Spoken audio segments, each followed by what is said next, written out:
This government meeting is brought to you by Eastworks and our local cable subscribers.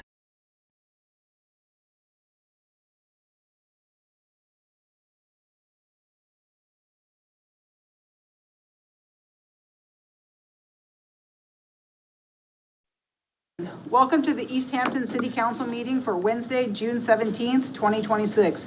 The meeting tonight is being recorded and broadcast by eMedia on Charter Channel 193 and live streaming on their webpage, easthamptonmedia.org. Councilors and participants in this meeting are gathering hybrid on the order extended until June 30th, 2027, allowing us to do so.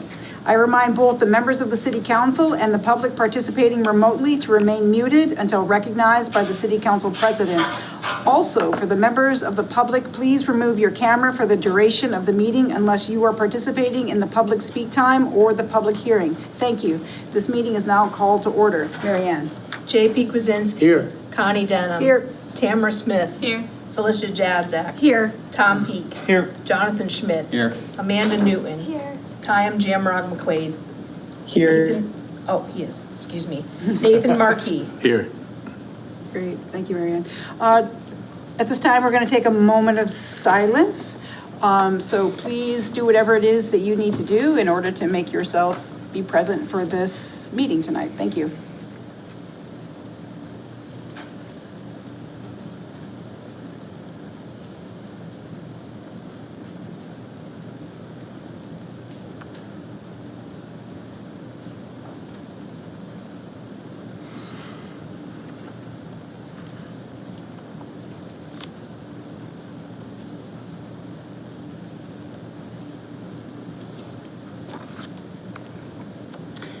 Thank you. If you would like to participate in the recitation of the Pledge of Allegiance, now is your opportunity to do so. I pledge allegiance to the flag of the United States of America and to the republic for which it stands, one nation, under God, indivisible, with liberty and justice for all. Thank you. At this time, I would like to invite Chief Norris and Chief Alexander up to the microphone. We have a resident recognition and would like to turn it over to you to do the honors. Yes, thank you and good evening. These are the nights that Chief Alexander and I love coming to City Council because it's an opportunity to not talk about budgets and to recognize some extraordinary efforts that happened with two incredible people here in the city of Easthampton. At this time, I'd actually like to invite up both Nick Hebert and Stacy Elander and any other people that they'd like to bring up with them. Come on up. Please join us. Good evening, good evening. So, as they're making their way up here, I want to give everyone some background here. On behalf of Chief Alexander and I, it is our honor to recognize Mr. Nick Hebert and Stacy Elander for their extraordinary courage and selfless actions during a motor vehicle fire on Strong Street. On the day of May 18th, 2026, at approximately 7:20 a.m., a vehicle left the roadway, struck a tree, caught fire with an occupant trapped inside. Before any police or fire and EMS personnel arrived on the scene, Mr. Hebert and Ms. Elander, residents of Strong Street, witnessed a crash and immediately sprang into action. Realizing the danger posed by the rapidly growing fire, they placed their own safety at risk to help a complete stranger. Mr. Hebert and Ms. Elander broke the vehicle's windows to gain access to the trapped occupant and used a garden hose to begin suppression of the advancing fire, preventing it from spreading further within the passenger compartment. Most importantly, they successfully extricated the victim from the burning vehicle and moved them to a place of safety before the conditions worsened. When emergency responders arrived, they found the occupant outside the vehicle receiving care.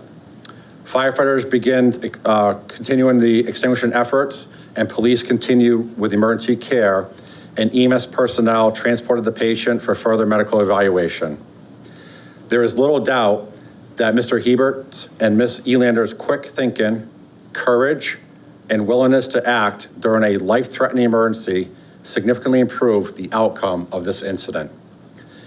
If it was not for their actions, the outcome, unfortunately, could have been a lot worse for that individual involved if it wasn't for them stepping up and successfully rescuing that person. Acts of heroism often occur without warning and require individuals to make difficult decisions in a matter of seconds.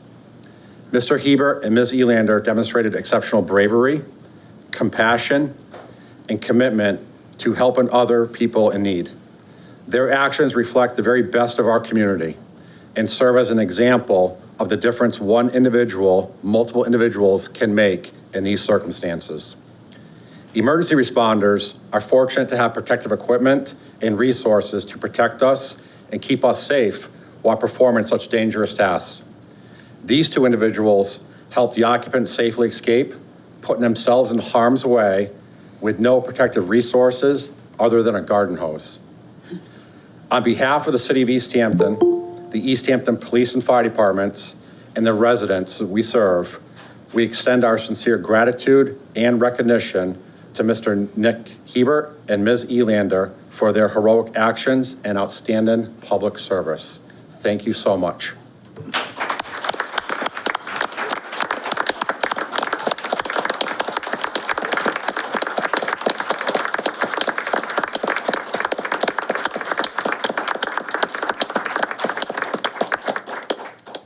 And in honor of, in addition to this recognition, we also have some life safety awards presented to them on behalf of Easthampton Fire and Police. I just want to read them.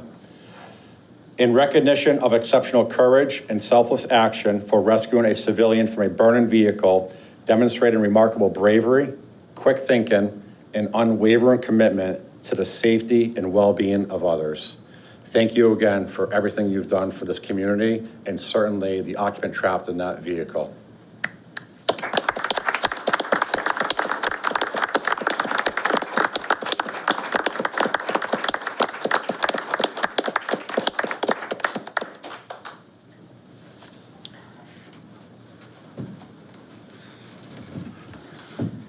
Ms. Elander and Mr. Hebert, thank you so much for the bravery that you demonstrated and the courage to step up in, I can only imagine, was a terrifying situation to have to kind of come upon and witness and see.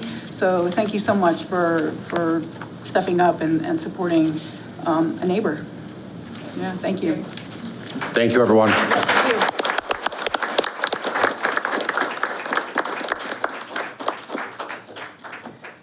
We have no meeting minutes, public comment. This is an opportunity for members of the community to address the council regarding any topic not listed under the public hearing. You will have 3 minutes. When you have 30 seconds remaining, you will hear an alert. When your time has concluded, you will hear a second alert. At that time, please wrap up your comments. And when you come up to the microphone, please state your name and address. We do have a public hearing starting at 6:15, so we'll go until then with public comment. So I see someone at the microphone, so please state your name and address for the record. Kathy Wazinski, Overlook Drive. I wanted to read a petition that was submitted today for a recount. We have reason to believe and do believe that the records of the votes cast for the office or question given above the election on June 9th held in the city are erroneous. The vote count is different than the totals recorded by the state. Eligible voters were denied opportunity to vote. Mail-in ballots arrived late after the election, or no ballot was in the envelope. Some voters were denied an opportunity to vote in person erroneously. Votes cast by mail or in office may not have been properly secured, chain of custody may not have been maintained, or not documented properly. There is concern about votes cast by non-residents or other ineligible voters, and votes cast potentially by invalid format. There was also unclear and inconsistent information about how to vote by mail or in the office, denying some voters the opportunity to vote. I think most of these issues can be attributed to the fact that this election was rushed. There was not a lot of turnaround time. I'm still hearing from people today that didn't even realize the election was occurring. For those of us on social media and watching the news, yeah, we know what was happening. But not everybody does pay attention to the news. They're working a lot of hours. And so many people didn't have an opportunity, they believe, to voice their concerns about this ballot question. And I think it's really important to look at the process that occurred. I think the fact that there were a number of errors in the budget itself that weren't corrected before the election was problematic. The questions that many of us had were not answered. Records requests were not responded to in a timely manner so that people could assess what was happening with the city budget. And I think for that reason, and many others, was why we submitted this request. I think it's also important to understand that the recount might not address all of the issues raised by citizens in this petition. But according to the Chief of Elections, we needed to submit all concerns on this petition for a recount in order to move forward beyond a simple recount. So I wanted to get that out there. Thank you. Thank you very much, Kathy. Any other public Yep. Here you go. So please state your name and address for the record. Hello, I'm Jamie Paquette from 10 Meadowbrook Drive here in Easthampton. I'm just coming to you. I am the chair of the Easthampton Energy Advisory Committee, as well as a member of the Bees Committee, and just coming to provide a couple quick updates. I've had some people, counselors and others, reaching out to me for updates on a few things. I just wanted to provide a couple important updates to you all directly this way. One of the big things that's happening, originally approved in 2024 and approved by the state DPU in 2025, is the Easthampton Community Electricity Aggregation Program. We've been in a holding pattern, waiting for the market to shake out a little bit on the electric side because of a lot of turmoil. I just wanted to report to you all, though, that we are looking at doing a pre-bid meeting and then a bid day next week through our consultants with Good Energy, and that assuming that we get some favorable pricing, we will be executing a bid. We've had a meeting with the mayor's office to discuss this, so it is likely that we will be executing a contract for the city starting next week and getting the aggregation program up and running. As part of that, there will be an ongoing public outreach and education period before it is officially up and running, but I just wanted to put that out there because I know there have been some questions about the status of that. So that's the current status, and we hope that we're going to have some good news to share next week, and that we'll be able to secure some favorable pricing that will help combat the rising electricity costs that everybody's dealing with right now. So that's one quick update there. Some other things that we're participating in are the Community First Partnership and what's called Electrify Easthampton Northampton. These are combined efforts that are focused on promoting mass save programs and electricity energy efficiency and electricity reduction, or electrification, moving away from fossil fuels. One thing that I think maybe a lot of people don't know about is that through the Electrify Easthampton Northampton program, there are opportunities for additional rebates for people that choose to implement things like heat pumps and that, and it's just for Easthampton and Northampton residents, and it's on top of state rebates and incentives that may be available. So it's up to another $4,000 that Easthampton and Northampton residents can access if they choose to do some of these upgrades through the program.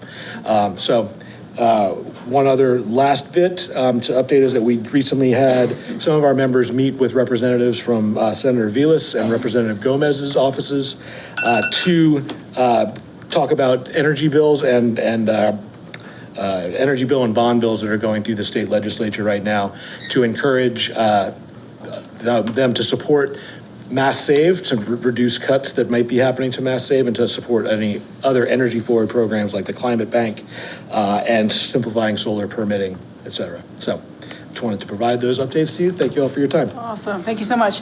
Please state your name and address for the record. Roger Anderson, Westview Terrace. I'd seen somewhere else in other places this comment that people weren't aware of the election, and it just astounded me. Besides the newspapers and news and social media everywhere for weeks, there were people standing out all over the city with vote yes and vote no signs. There was a huge, lighted up sign on the Rotary more than once saying vote. It was everywhere.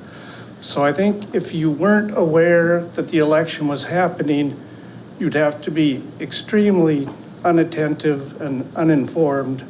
And I would question whether those people would vote. Thank you. Thank you. It is 6:15, so we're going to start our public hearing. So after the public hearing, we will open public comment. So we will open that up after. So I will take a motion to open the public hearing. So moved. Second. I have a motion and a second to open the public hearing. Any further discussion? Seeing none, all those in favor? Aye. Opposed? Abstentions? Oh, right. I forgot about Kyle on it. Good catch. Mary Ann? To vote to open the public hearing on Oh, yeah. Connie Denham, Aye. Felicia Jadzik. Aye. JP Kwasinski. Aye. Tom Peak. Aye. Tamara Smith. Aye. Jonathan Schmidt. Aye. Amanda Newton. Aye. Nathan Markey. Aye. Kayam Jamrog McQuaid. Aye. Motion passes. Great. Before we start, I just want to remind folks who are going to be participating in the public comments and counselors who are going to be participating as well.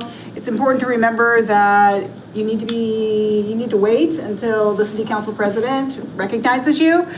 We need to limit the back and forth. And also for those residents who are participating, if you have questions, please state all of your questions, and then we can direct them to the appropriate person. But we can't have one question and then it's answered in another question, et cetera. So please ask all of your questions. And then that way we can best direct your your question to the right person. So please remember to wait for the city council president to recognize you. At this time, I will turn it over to Chair Peak. Thank you, Madam President.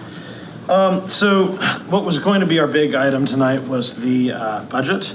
The budget we're going to be continuing tonight. The reason for that is that there were some scheduled cuts that were going to happen in either budget, and so the one that passed it includes some cuts. And then in addition, the finance committee recommended some additional cuts, and where those affected personnel, there was impact bargaining that needed to happen. I spoke to the mayor before this meeting started and was informed that that impact bargaining has concluded. So it's just, we needed to do that so that we could get the adjusted amounts so that we could pass the budget, the final budget. So just as an idea of where this is going to be, Tuesday of next week, that's the 23rd, we'll be meeting at 6 p.m. to take a vote. Who will be meeting? The finance committee. Okay, there you go. We'll be meeting at 6 p.m. to take a final vote on those appropriation lines, and then the city council will be meeting the next day, the 24th, to continue this item. So we'll be voting to we're going to have to take a vote tonight to continue it, but since it's on the agenda, I think if there's any member of the public who would like to say something about it, they're welcome to do so, but then I will be making a motion to continue this until next week. Great. Before we get to the public comment of this, does any city councilor have question or comment? I see none. Anyone from the public wish to speak or make comment on the proposed 2027 city budget? Please state your name and address for the record. Kathy Wazinski, Overlook Drive. I did not see any change in the agenda for this not being done tonight. And I think given that lots of people are watching online and adjusted their schedules to be able to participate, or they're listening on their phones. I think simple courtesy, you knew it was going to be continued on Monday after the Finance Committee meeting, an update to the agenda might have been courteous. And there's lots of other pieces to the budget besides what didn't get approved, and a discussion could have occurred tonight for at least the stuff that wasn't delayed. Thank you. Thank you. Any other comment from the public? Seeing none. Anyone online have a comment? Seeing none. Chair Peak. So when I continue this, normally we continue things to 6:15, but I think we learned last time that if we're not really planning to talk about anything other than this one item, there really doesn't make sense to do it to 6:50 because we just got to chew clock for 15 minutes. So I was going to suggest we do it for 6, unless, are you aware of anything else we might need to discuss in that emergency, that special meeting? Actually, we do have to move one item of business. So that has just come to my attention a couple of hours ago. So we have a item that needs to go to the property committee. So we'll have to put that on the agenda as well. So I think if you made it for 6:05, or we can do it afterwards. Let's just do it at 6, we can do the item. Okay, after. Next, because we don't know how long it's going to take. Correct. If that makes sense to you. Okay, I would make a motion to continue this public hearing until Wednesday, June 24th at 6 o'clock in these chambers. Second. I have a motion and a second. Any further discussion? Seeing none. Oh, You give the wrong date. It's the 23rd, not the 24th. The 24th is the full city council meeting. the 24th is the Wednesday. Okay, I'm sorry, I thought, never mind. Yep, never so mind. the finance committee is meeting on the 23rd, which is the Tuesday. And city council is going to meet on the Wednesday, the 24th at 6 PM in these chambers. Okay, thank you. Any other discussion? Seeing none. Mary Ann? Felicia Jadzik, Aye. J.P. Kwasinski, Aye. Tom Peak, Aye. Tamara Smith, Aye. Jonathan Schmidt, Aye. Amanda Newton, Aye. Nathan Markey, Aye. Kayam Jamrog McQuaid, Aye. Connie Denham. Aye. So motion passes to continue this discussion regarding the budget to Wednesday, June 24th at 6 PM in these chambers. All right, next item, Chair Peak. All right, we now have a series of supplemental appropriations. The first two that we're going to do are two that we discussed at our last public hearing. There were some questions that people had from the city that we were not able to answer at that time. There are representatives from the city here, so I think we should be able to answer them. So the first one is a $20,000 supplemental appropriation from free cash to Medicare and school Medicare and Medicare tax. If I recall correctly, the question that we had was about what the budget.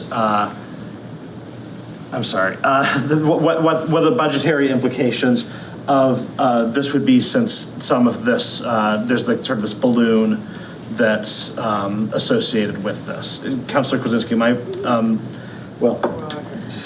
Councilor Kwasinski? I think the basic question was, we're going to have an expenditure for taxes for next year, the Medicare tax, and it's going to be paid with this fiscal year's dollars. If we do the appropriation, what implications does that have for the budget for next year? I think was one of the questions. Since you'd be spending this money in place of next year's money. Yep. I see Treasurer Johnson on the call. Treasurer Johnson, would you like to answer that? Yes, I would be happy to answer that. I apologize. I hope everyone can hear me. I am away at a conference right now for the MCTA. And the BPW, the Board of Public Works, has just invaded my balcony right now as a very loud reception. So I apologize if I'm not coming in fully. You're fine. Thank you. So the Medicare is a 50-50, 50% paid by employees, 50% paid by us, the city. The balloon payroll is offered to teachers each year. They are able to take that as a payout before June 30th. So unless we were cutting jobs, that amount would not go down. My understanding, it is my first year as the treasurer here in Easthampton, my understanding is that we do this appropriation each year. My goal is to reduce it each year. So this one is about, I believe it's $12,000 for school and the remaining $8,000 for city to cover the Medicare tax. Anything over that we don't spend out will close to free cash at the end of the year. Great, thank you. And just to clarify, according to the appropriation, school is $14,000 and Medicare tax is $6,000. Thank you. Yes, that is correct. Yep, great. Any questions that counselors have for Treasurer Johnson? Counselor Kwasinski, do you have a question? Just a general question as to why this wasn't, and if this happens every year, why this wasn't anticipated as an expense that X number of employees would be taking these funds, and there would be $20,000 set aside in the budget for that, as opposed to doing a supplemental appropriation. Wait a second. Treasurer Johnson? Yeah, so we don't know the number that are taking the balloon payout until closer to the end of the year. They can elect to either continue their traditional payouts through the end of the school year, or they can take the balloon payout for the summer. We don't know those numbers until closer to the end of May, beginning of June. Counselor Kwasinski, do you have a follow-up? Do you know the amount that we're budgeting for next year for this item? It's level serviced, so we're budgeting the same amount. Same amount. Yeah, so the same amount. Including the 20,000 we're asking for. Is that? Treasurer Johnson? No, it's level serviced right now. A lot of it also goes to police outside detail. When they work their overtime, they do have to pay on the Medicare tax. So we level service it. It was a level service budget, so we're budgeting the level serviced and hoping that we're going to kind of come around the same numbers for next year. Are you satisfied? Good. Any other questions from counselors? Any questions from the public or comment from the public? Anyone online? Seeing none. Chair Peak? All right, I'll make the following supplemental appropriation request in the form of a motion. Request is hereby made for approval of the following appropriation. Amount requested, $20,000 to be transferred from free cash, $20,000 to be transferred to school Medicare, $14,000, Medicare tax, $6,000. The amount requested will be used for the following purpose: to cover the remaining fiscal year required Medicare tax. Second. So I have a motion and a second to transfer $20,000 for the remaining fiscal year required Medicare tax. Mary Ann? J.P. Kwasinski. Aye. Tom Peak. Aye. Tamara Smith. Aye. Jonathan Schmidt. Aye. Amanda Newton. Nathan Markey. Aye. Kayam Jamrong McQuaid. Aye. Connie Denham. Aye. Felicia Jazek. Aye. Great, motion passes. Chair Peak? Okay, the next one we have is a $10,000 appropriation from free cash to cover the remaining city attorney professional expenses. There were some questions about exactly what those expenses were. Mayor Derby is here and can presumably answer those questions. Mayor Derby? Yeah, so I'll take everybody back a year, right at this time of year, actually. The budget was in front of the council. There were some cuts that were controversial, And one of the things the council did was they reduced the attorney fee line as kind of a symbolic gesture with the intention of the mayor having to come back to get legal fees as part of that. And so we, I believe, have come back 3 times so far for appropriations to cover legal fees. And these legal fees are any legal fees that are incurred by the city. The council does have their own line item for legal fees, but pretty much every other department falls under the budget of the mayor for legal fees. So, for example, any impact bargaining we have to do. We have to call in an attorney. If there's any personnel issues, stuff that related to public works projects. And our appointment attorney, we do have a monthly small retainer, so it covers that. So, basically this is pretty standard across the board. This is, I think, the 4th one. And this is the last one. And I would say, one of the things that we did try to do is especially when we were looking at 32B insurance issues, when we went to the IAC and were negotiating around, kind of offsetting the impact of the increase of health insurance, we did not have an attorney with us. So one of the things that we did was we tried to bargain in good faith where we didn't need an attorney with us. And so we were really mindful about the use of the attorney. I would say, and it's not exactly apples to apples because over the last few years, there've been more intense union negotiations, but we've averaged $103,000 a year in legal fees over the last 3 years.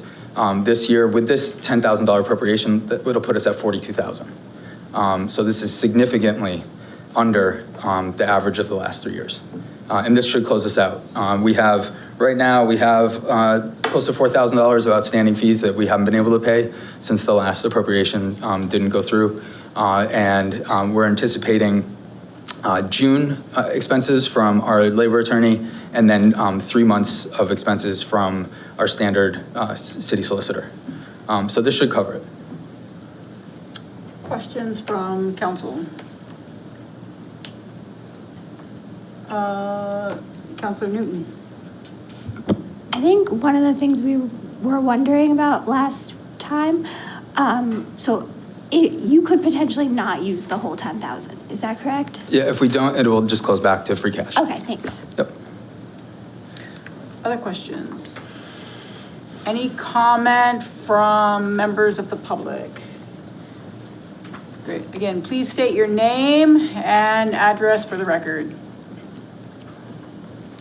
Mike Caribou, Line Street. See, this was the problem. You don't get a detailed explanation when you get the bill. It's for X, Y, Z. I would think that, like, when you write in your checkbook or in your account that it's for A, B, like just buying money or spending money, you identify what it's for before you just approve spending it. So he goes over a whole bunch of things. Well, what is it for? Is it for all of it? I think that's the problem that the citizens have is you just spend money without a detailed account for the money. So an explanation to say, oh, well, we used it for this bargaining. Well, if you want $3,000 for bargaining, then say it was $3,000 for bargaining for whatever contract you're bargaining for. So at least the council will have the information as to what the money's being spent on, not just an arbitrary that you were dealing with contract negotiations. It's time to start looking at each individual expense as to what it's for.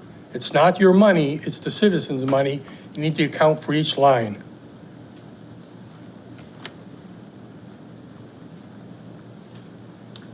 Mayor Derby, do you want to respond? Are there any other details you would like to provide? No? Any other councilors?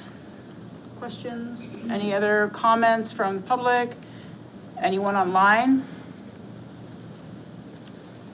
All right, seeing none, Councilor Peak.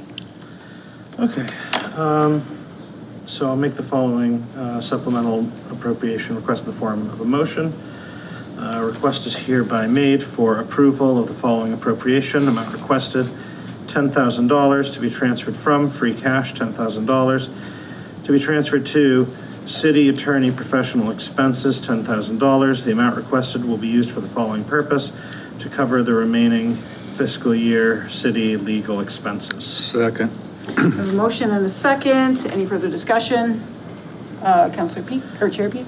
I just want to say, because, you know, I hear what Mike was saying there, but I do think that there's an extent to which historically, this is an item where we do provide the city with a budget, and this year it was sort of a different situation. But, you know, if the city came to us, if the way that this worked is that there are things that the city comes to us, you know, and they say, hey, we want to do this thing, should we do it or not? It's easier to do these things.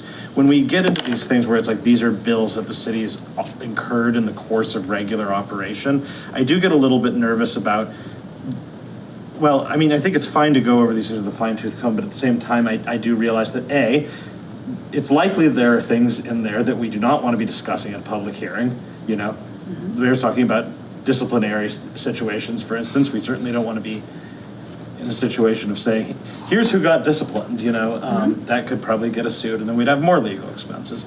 The other thing is, like, I just don't feel like in these sorts of situations that it's realistic that we could say the city in the course of their operations incurred legal expenses and now we're going to not pay them. So to me, these feel, I can appreciate why, from a public perspective, why it looks a certain way, but I just don't think that realistically we're gonna say that we're not gonna pay these bills. Yep. Vice President Jadzik?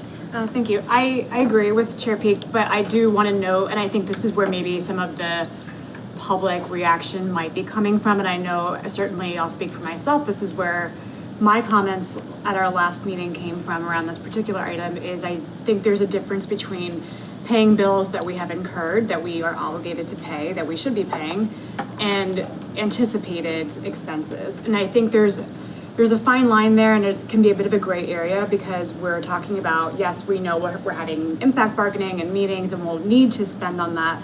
But I do think that maybe for future, when the mayor comes to us for these types of appropriations, there can be a little bit more detail provided for expenses that have not already yet been incurred, but that we're looking ahead to. Because I think that's my sense of some of the stickiness of this, is that these are squishy numbers that we are being asked to approve.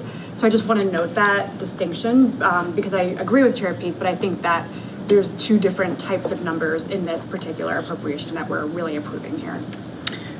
Councilor Kwasinski? To follow up on that,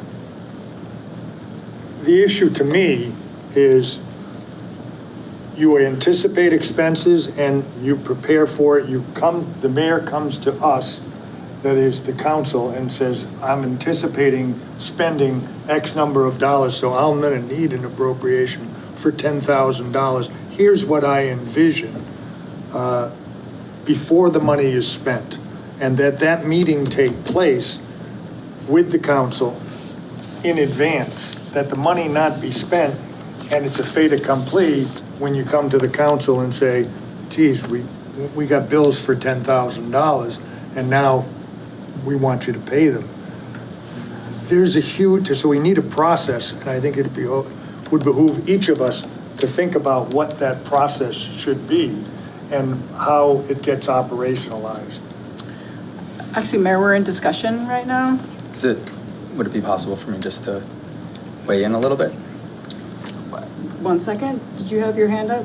I had. Yep, Councilor Smith. I was going to ask for more information for that 10,000. How much of it has already been allotted, that this is already owed, versus what you're saving in case? So Mayor Derby. Yep, sorry. 2,922 plus 1,830. So that 2,922 has been, that we've been billed already and we're behind.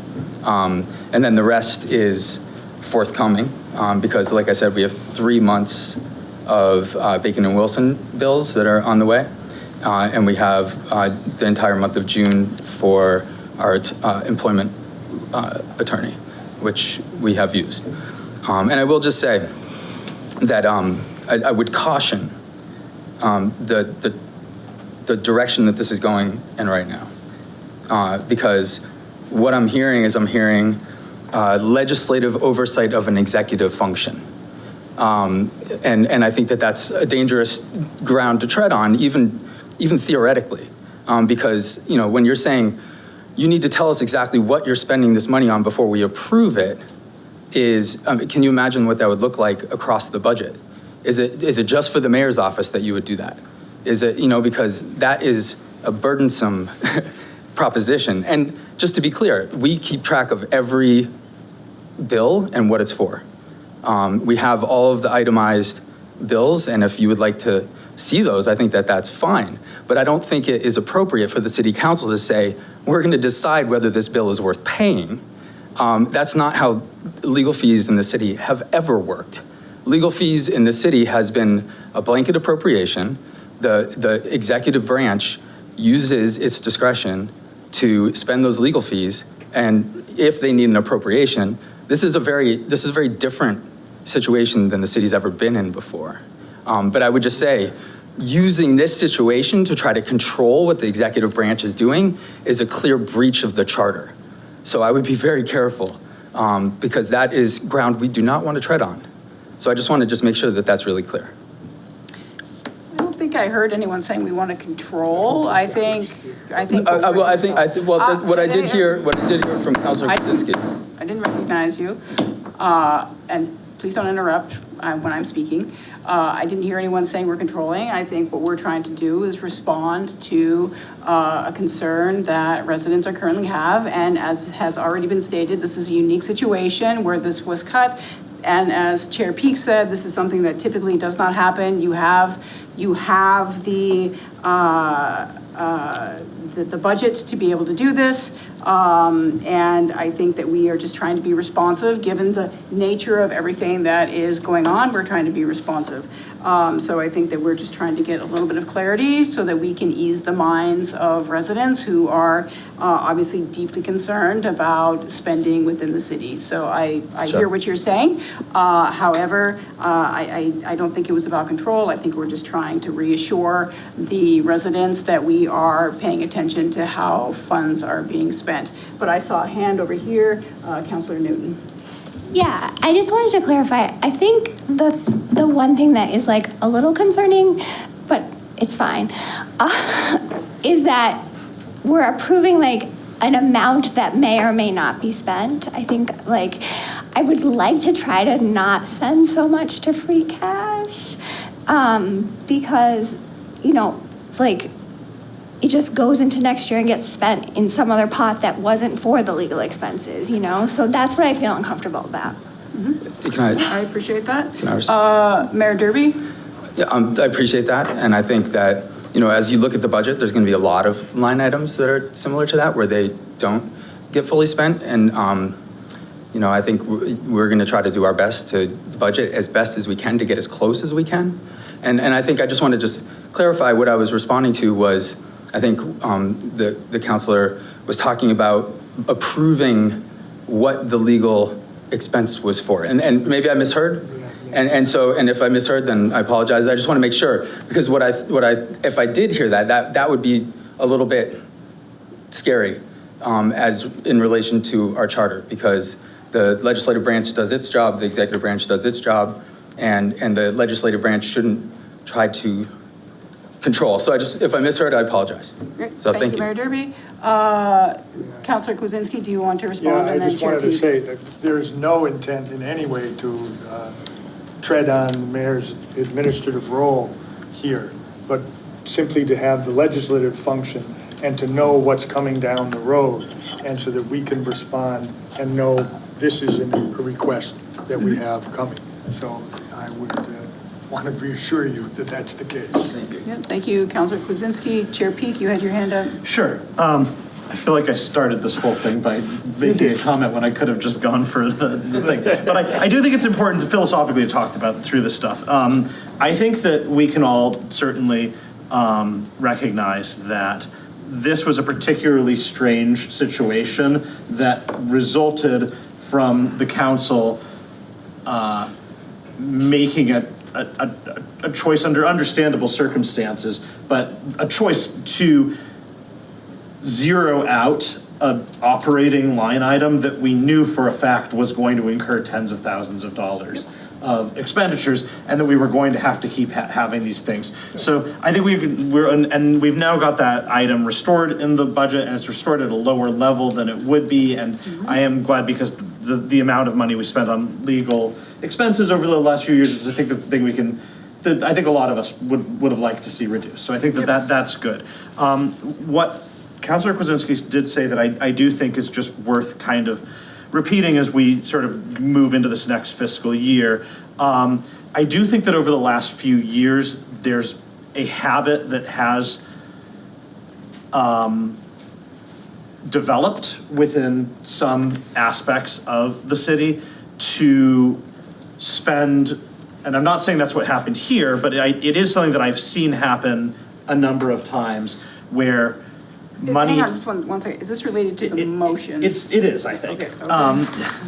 Where money has been spent, and then after the money has been spent, the cities come to us for an appropriation, and I think that there's a question sometimes, maybe not here because of the way that free cash was certified, but sometimes about saying, well, could we have discussed this before these funds were expended, so that we could discuss whether, since they're not in the budget.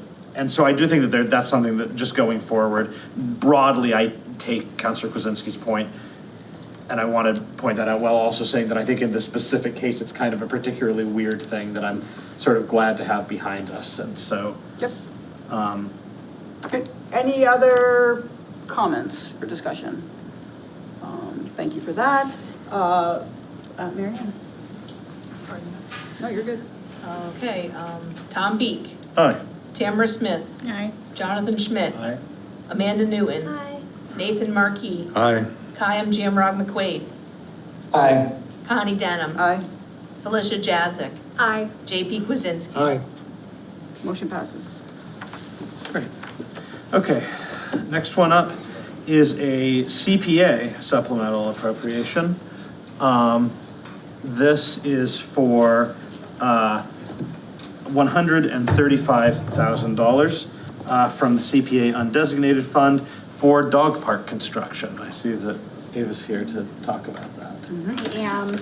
Ava Gristle, if you want to just state your name and your position for the city. Absolutely. Ava Gerstel, CPA coordinator. I have my available balance worksheet. Would it be helpful for me to have screen sharing so I can project it on your screens? You're a co-host. Oh, I am. Excellent. You beat me to it. Very good. Okay, so I figured we could start here and then we can go specifically into the dog park. But I want to call the counselors and the public's attention to the two lines. And before we do this, Point of order, yes. Point of information, is there any way to make it even bigger? Because to put it on the screen sounds great, but yeah, it's a little difficult for many people to read. That's yeah, for sure. I will read the numbers I don't into. know if it's possible to get the other folks who aren't participating off the. I'm trying. Yeah, she's trying. But that would be helpful, I think, to the public if you're going to talk numbers. And you can click the X next to people too. Oh, yeah. There's an X. Yes, thank you. Thank you. Awesome. Great. Okay, so we're going to go into the specifics of our two supplemental appropriations one by one, but I wanted to start with our available balances for the counselors' information and for the public's information. So we're going to start with the orange line, and I will note that these numbers are preliminary to the extent that they have not yet been reconciled, as we have not yet reached the end of the fiscal year. So we're looking at our orange line, which is the available balances before our pending FY26 appropriations, which are in front of the City Council tonight. And so available balances before the pending FY26, we have $39,769 in the open space and recreation set aside, $27,751 in the historic preservation set aside, $1 remaining in the affordable housing set aside, $618,052 in undesignated, which can be used for any of the 4 categories of CPA: open space, recreation, historic preservation, or affordable housing, and $30,877 in the reserve undesignated account. So that is our budgeted undesignated account. It can be used interchangeably with the listed undesignated account. Okay, and so that is where we are currently standing. And then I have the numbers in yellow are what the balances would be if both projects were fully funded at their requested supplemental appropriation amounts. Would councilors find it helpful if I read those aloud, or should we begin? Okay, great. So in the open space and recreation set aside, we would have $1 remaining. In the historic preservation set aside, we would have $27,751 remaining. In the affordable housing set aside, we'd have $1. In the undesignated account, we'd have $483,052. In the reserve budgeted undesignated account, we'd have $26,545. Great, thank you. Excellent. And now we can go ahead and turn our attention specifically to the dog park. We do have the applicants for the dog park here. Would any applicant from the dog park like to just say 3 sentences about the dog park? Anyone from the dog park? Okay. Please state your name and your address for the record. Joan Kurtz, 359 Main Street. I'm the president of Friends of Easthampton, and I'm hoping this is the last time I have to get in front of the city council or CPA. We do enjoy you visiting. We're waiting for a positive result, and then we're going to go out and celebrate. So appreciate all the work that Eva and the commission has done to get us to this point, city council for approving us from way back when, and the support that the city has shown us. So I'm hoping to hear a positive vote. Thank you. Does anyone have any questions for the CPA coordinator? I thought I saw a hand, but no, I don't. Okay, so anyone from the public have any questions regarding this? Julie, can you please state your name and address for the record online? Julie Thomas, 6 Concord, Precinct 1. I really appreciate the balances on there. Thank you very much. That is very helpful for us in the community to see. I did ask you, Councilor Denham, a couple of meetings ago in regards to how do we know what we started with, and I know you were going to be looking into that, and I was just wondering what the answer is for that and how we can get that answer. Yep, so I reached out to the CPA coordinator, Gerstel, and I asked her to make those available on the website, and she put those up. Yep. So if you search Community Preservation Act Committee, City of Easthampton, and you scroll down on the page to related documents under other committee documents, you will see our CPA, Easthampton CPA revenue as of 2025. So there you can find all the revenue that the CPA committee has received from both state and local contributions from 2002 to present. And then just below that, you can find my annual meeting 2026 presentation, which gives a comprehensive overview of CPA over the last decade or so, 2 decades. We go back quite a ways. And you can look at different funding categories. And then I have that spreadsheet, that preliminary unreconciled end of FY26 CPA funds available balance. And I will just note for the public and for the councilors that we do expect those numbers to change once they get reconciled. They're based on projections. Great, thank you very much. Perfect. Yep. Thank you. Great. Anyone for a question regarding the dog park? Right, regarding the dog park. Seeing none, Chair Peak. Okay. I'll just say this has been going on just about as long as I've been a city councilor, so it's exciting to actually get to read this.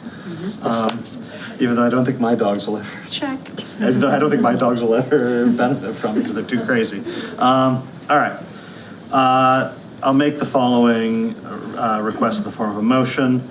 Request is hereby made for approval of the following appropriation. Amount requested $135,000 to be appropriated from CPA undesignated fund to be appropriated to dog park construction. The amounts requested will be used for the following purpose. This project seeks to construct a dog park in Nonotuck Park. Second. I have a motion and a second for the supplemental appropriation of $135,000 for Easthampton Dog Park construction. Any further discussion? Not really a discussion, but just wanted to point out that Councilor Kwasinski? there would be significant funds that have been contributed by the Friends of the Dog Park and significant funds by community members. And we haven't made any mention of that tonight, but I think this is a drop in the bucket compared to the rest of the funds. So I would think that number being mentioned, I think would help to inform the public that we're not building a dog park with these funds, but these are being used to help leverage additional funds that have been placed for the project and are going forward. So does anyone know that number? Councilor, May I ask? Yeah, thank you. So I know that there was a $200,000 gift from a member of the community that went to support the dog park. I believe that they've been doing some other fundraisers to support this, not as much, but they have gone to support these efforts as well as I think it's important to note that the Friends of the Dog Park have also been doing some pet foods, fundraisers, right? So they've been doing a lot of in-kind, I think, work for the community to support animal lovers in general, and just given the challenging fiscal times that we live in, I think that they've been really working to support dogs, cats, a number of other things. So they've certainly been doing a lot of work to raise awareness about them, supporting other individuals, but they did receive a rather large $200,000 gift to make this happen. CPA coordinator Crystal, do you have any other comment regarding that? The only other comment I'll make is that I know that the Dog Park Committee is responsible for some maintenance costs associated with running what we imagine to be a very beloved recreational resource. So while the matching contributions of $205,000 to this CPA appropriation of $135,000 are primarily from that substantial donor gift, I know the Dog Park Committee is doing a lot of work to ensure the continued maintenance, success, beautification of the dog park through the raising of additional funds. And with that as well, I think they've been in close communication with Director Mason in regards to those arrangements. Great. Any other questions, comments? So I'll just make the same comment I made the other day. Just really appreciate all of the dedication and work that you have put into this project. Certainly as someone who owns 2 dogs, and while they are a bit crazy, I hope that we'll able to take them there and enjoy that. But certainly I think this is one more opportunity for people in the community to get to know their neighbors and to make connections. And it's not lost on me that we have a number of seniors who have been working very diligently to make this an opportunity for them. And this is a community that they would like to create and to foster. And it's a resource for other individuals in the community who may or may not know that this is happening, but will likely take advantage of that both now and in the future. So again, your hard work and most importantly, your persistence is very much appreciated. So with that, Mary Ann. Tamara Smith. Aye. Jonathan Schmidt. Aye. Amanda Newton. Nathan Markey. Aye. Kayam Jamrong McQuaid. Aye. Connie Denham. Aye. Felicia Jazek. Aye. JP Kwasinski. Aye. Tom Peak. Aye. Thank you for that. Appreciate all of you. Chair Peak? All right. So the next appropriation that we have is another CPA appropriation. This one's for $44,100. Most of that's coming from CPA, Reserve for Open Space, but a bit's coming from the Reserve Fund. And this is for the Mutters Field renovation. So for those who are not aware, Mutters Field is this great accessible trail that's right off of East Green Street.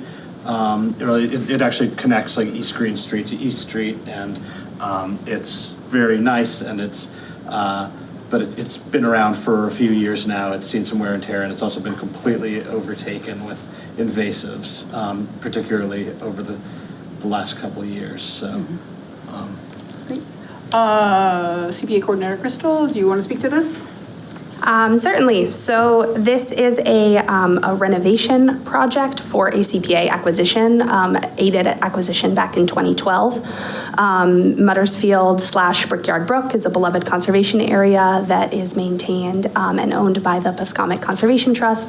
I know several of them are here, and they can give a couple words that would be helpful on this. I think this is kind of it's a bit of a basket of different necessary renovations and rehabilitations to this conservation area. So I'll just go through them really quickly so that the councilors know where this appropriation is going to. So the plan is to replace a considerable amount of deteriorated wood edging along the accessible path with a new material, with a more durable material that should last longer than the 10 years for 10 years it's been installed. Another substantial change is replacing the eroding and ecologically damaging stream crossing that's currently a culvert with a drop to a permanent aluminum and wood bridge, pedestrian bridge at that location.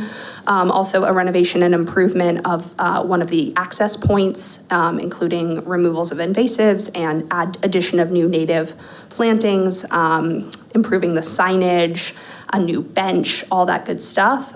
Similarly, some additional plantings at a different location. This is one of the reasons that this conservation area is notable and special in our city is that there's a lot of different access points to it, and they are directly from neighborhoods. So many people have this conservation area on their regular walking paths because they can walk there from their houses.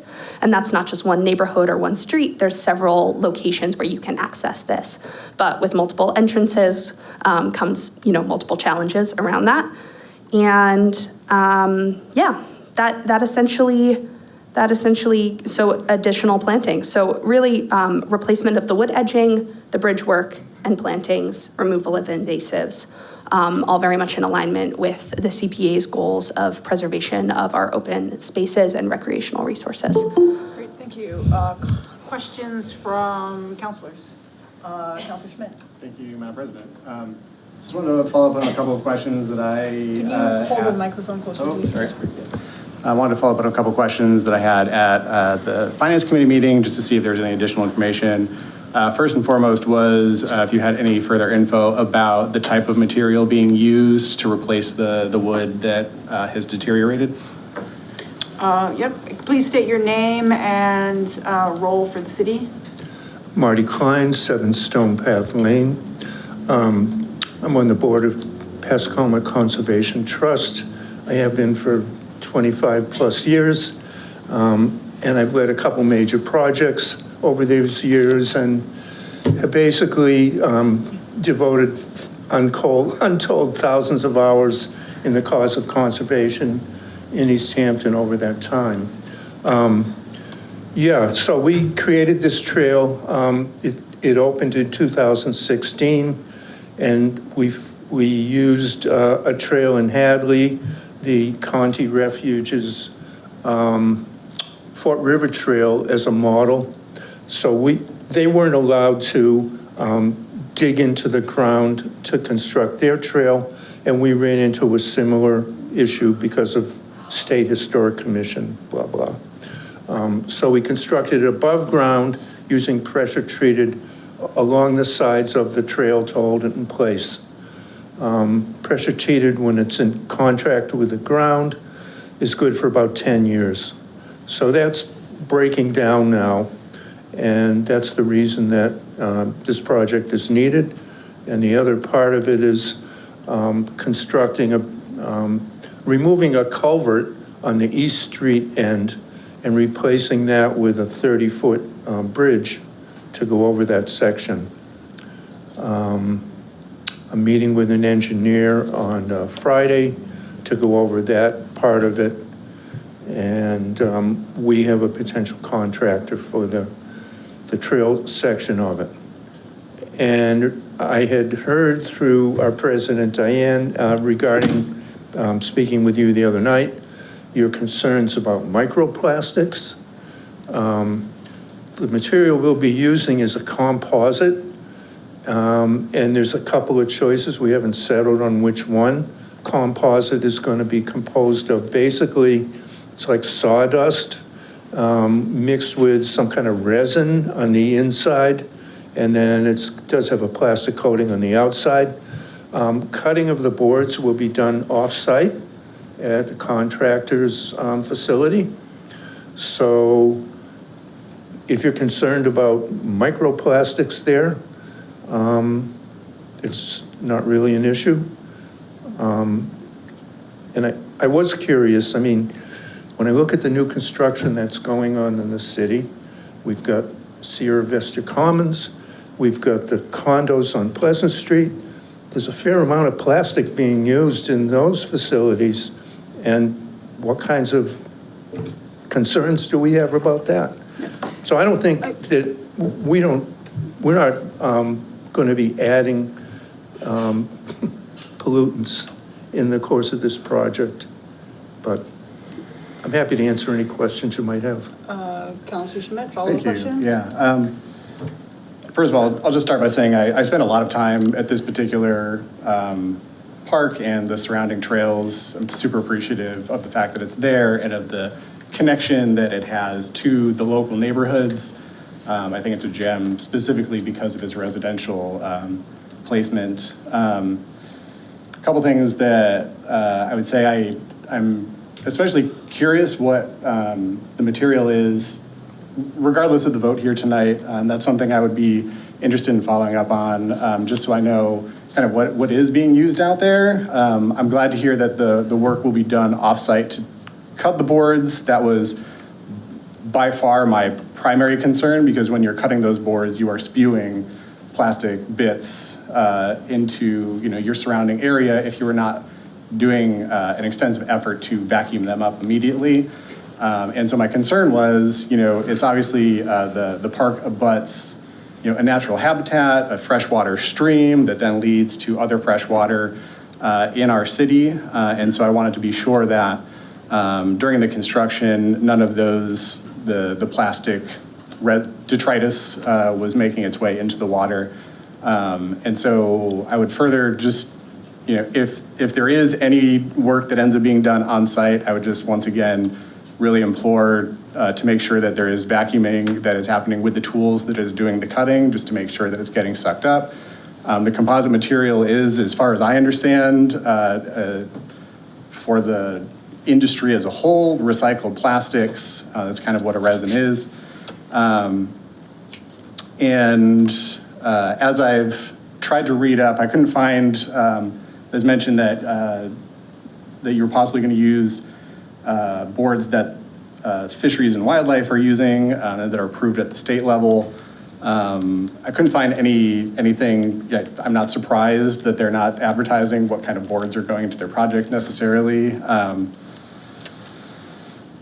But it's a federal project. Hang on a second. What, Mr. Klein? Sorry. Last thing I'll say, just regarding, the boards are sealed when they're cut. That does create an opening into the board, and my understanding is that some of what leaches out of them can come out of those cut sides. I believe there are like caps that are sometimes put on the boards on those cut ends. I don't know if that's a part of the plan or not, but I would recommend looking into it. And so, again, I'm not looking to hold up the project. I see the work that needs to be done, and I appreciate everything that's been done there for the community already. I just want to make sure, and to your point, I see all of the plastic that's coming into our city. This just happens to be one thing before us that I can raise some concerns about, but I am very much concerned about the other projects as well and what they're bringing. Mr. Klein? Yeah, you probably didn't see any information about the Fort River Trail. It's a federal project. That's, if you're looking at state, you wouldn't see it. So, look, we're going to make every effort to mitigate any possible contamination at the site, because that's not what we're about at all. We're all about conservation and protecting the environment. So whatever we can do within reason, we will do. Great, thank you, Mr. Klein. Any other questions? I saw Councilor Smith first, and then. What is the difference in how many years the composite wood will be good for compared to the 10 years of the pressure wood? I'm sorry, I didn't hear all that. So the composite wood that will be replacing the pressure treated wood on the trail, how many years is that usually good for compared to the 10 years of the pressure treated? 20. Mr. Klein? 30 plus. Okay. Yeah. So I don't know, somebody mentioned, oh, well, we should just use pressure treated again, but that's only good for 10. And then we don't want to come back to you again in 10 years. We'd rather come in 40 years. Councilor Smith, follow up? I would just like to make a comment about this particular park. When I had my father with me during the pandemic, who had Parkinson's disease and was wheelchair bound, this was one of the very few parks that he felt that it wasn't going to overwhelm him to get into the park. And so his ability to go outside was very fleeting. And this is a really important resource in Easthampton for someone who can really only have 15 minutes, for example. So for example, going into Nonotuck Park and going around that big loop he just saw that as completely overwhelming by comparison. And another thing that I really enjoyed about that park was that while I was able to be walking with my father, my kids were able to explore the trails in the wood. And I'm actually really grateful that that one section where my little ones would have a harder time getting up will actually have that path there, because it really is a wonderful intergenerational space in Easthampton. Yeah, thank you. And a very accessible Mr. Klein? space. Mr. Klein? From the day it opened, I think there've been a mix of users there, from people who are rehabbing from injuries to elderly people like myself, to people with strollers, and just people who want to be out in a nice natural space. We have lots of benches there, picnic tables. It's very welcoming to the entire community.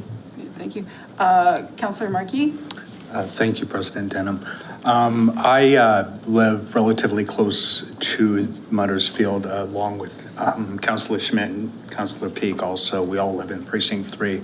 In fact, I think it's almost the meeting point between Councilor Schmidt's house and my own. And almost. I think Councilor Schmidt might be a little bit closer. But regardless, yeah, that's, I feel, I will be voting yes on this. And I feel that it's a kind of a hidden gem. Like, I really encourage members of the public who have not been to Mutters Field, because it is a little bit hidden out there, to definitely take a walk around it. There's a circular loop, and then there's some trails that kind of go off it to Mount Tom Avenue, I believe. And even, I think, what's that farm that butts up against it and stuff, there's some trails out there and stuff. I try to frequent it about once, twice a week. And yeah, I think it's a great place, but that's all I have to say. Councilor Kwasinski. I just had a quick question regarding when should this be approved this evening? Should the project be completed approximately? When can the public expect to see the newly renovated, accessible walking trails? Mr. Klein? Well, I spoke with our potential contractor for rehabbing the trail this afternoon, and he thinks he'll be able to get started in August. The engineer with them that I'm meeting with later this week thinks that he could help us with plans and an NOI probably early September. So I would say this fall is what do you think? Yeah, is a reasonable estimate of when we'll be done with this. So, may I follow up? Counselor Kwasinski, follow up? So right around the time of the fall foliage season, this would be fabulous for Easthampton and for everyone who takes advantage of the park. This is truly, I'll reiterate, an accessible park. I come from the other side of town, and I'll go there, park the car. There are nice parking spaces, and go for a lovely walk. It's a gem, as folks have said. Get out there and give it a look. Great, thank you, Counselor Kwasinski. Comment from the public. Thank you, Mr. Klein, appreciate you. Anyone online with comments? Chair Peak. All right, I'll make the following request in the form of a motion. The request is hereby made for approval of the following appropriation. Amount requested, $44,100. To be appropriated from CPA Reserve for Open Space, $39,768. CPA Reserve Fund, $4,332. To be appropriated to Mutters Field renovation, $44,100. The amount requested will be used for the following purpose. This project proposes renovation and improvements on the trails at Brickyard Brook Conservation Area between East Street and Mount Tom Avenue / East Green Street. Second. I have a motion and a second for CPA appropriation for $44,100 for Mutters Field renovation. Any further discussion? I just want to acknowledge all of you in much the same way that the dog park, worked to, in their case, kind of create a new space. Obviously, you all have been working on this for a number of years, and it's because of residents like you that the rest of us are able to kind of enjoy spaces, right, that you've worked to preserve in Easthampton. And I think a lot of people are unaware of who works very hard on those. And so I very much appreciate that we're able to see so many faces here tonight of the people who have been dedicated not just to conservation, but dedicated to future generations of people who can access these spaces. So thank you so very much for all the work that you've done on this. And I see CPA Gerstle wants to make a comment. Yeah, just one more comment, which is just to say, in addition to the countless hours of work, the Pascomic Conservation Trust has contributed $35,200 of matching funds. So this is a $44,100 appropriation request that's being matched by $35,200. Awesome, thank you. Again, thank you for your dedication. Mary Ann? Jonathan Schmidt. Aye. Amanda Newton. Nathan Marquis. Aye. Kayam Jamrong McQuaid. Aye. Connie Denham. Aye. Felicia Jadzik. Aye. JP Kwasinski. Aye. Tom Peak. Aye. Tamara Smith. Aye. Motion passes. Congratulations, thank you so much. Thank you. Great, thank you, thank you. Chair Peak? Okay, we now have a series of DPW-related appropriations coming up. The first one is a $50,000 appropriation from enterprise retained earnings to purchase 10 fire hydrants and associated installation couplings. So just for the benefit of anyone on the public or anyone new to the council who doesn't know, enterprise retained earnings is like the enterprise version of free cash. It's the surplus that gets generated from the water and sewer bills minus all the expenses that go into water, sewer, wastewater treatment. And so, like free cash, goes through the count, but it doesn't, these funds are set aside. So yeah. But it's 10 fire hydrants. That's what I got. Great. Is Director Nuttleman on the call? Yeah, I'm here. Good evening, everyone. Yep. Director Nuttleman, do you want to add anything?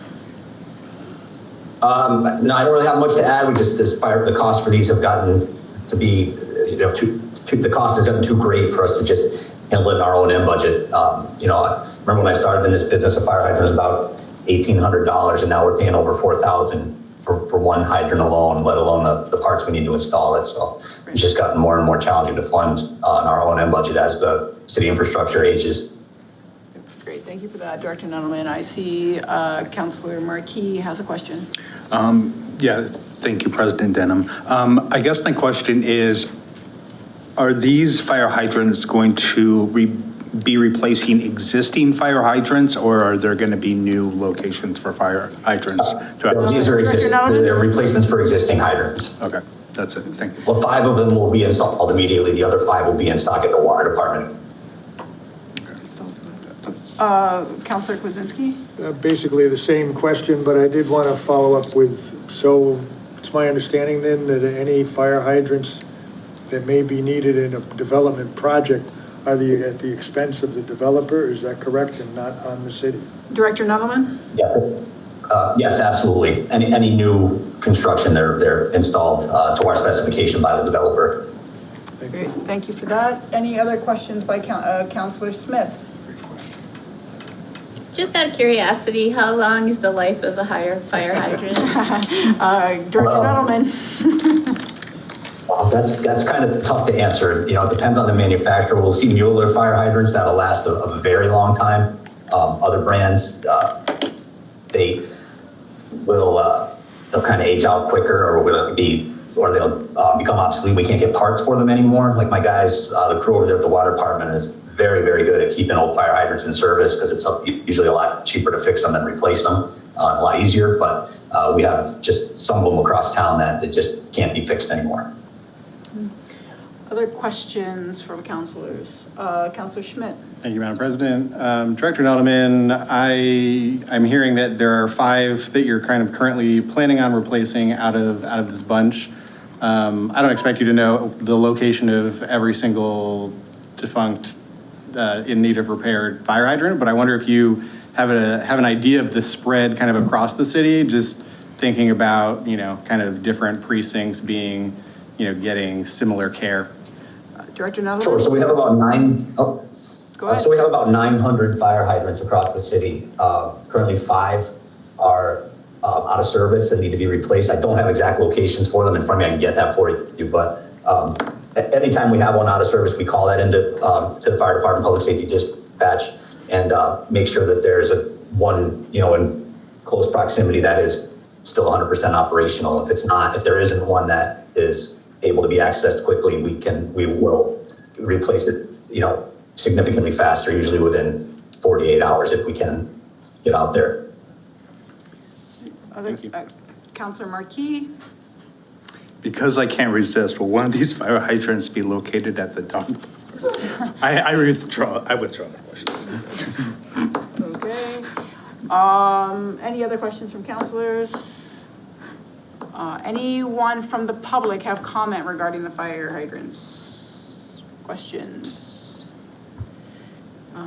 Seeing none, Councilor Peak.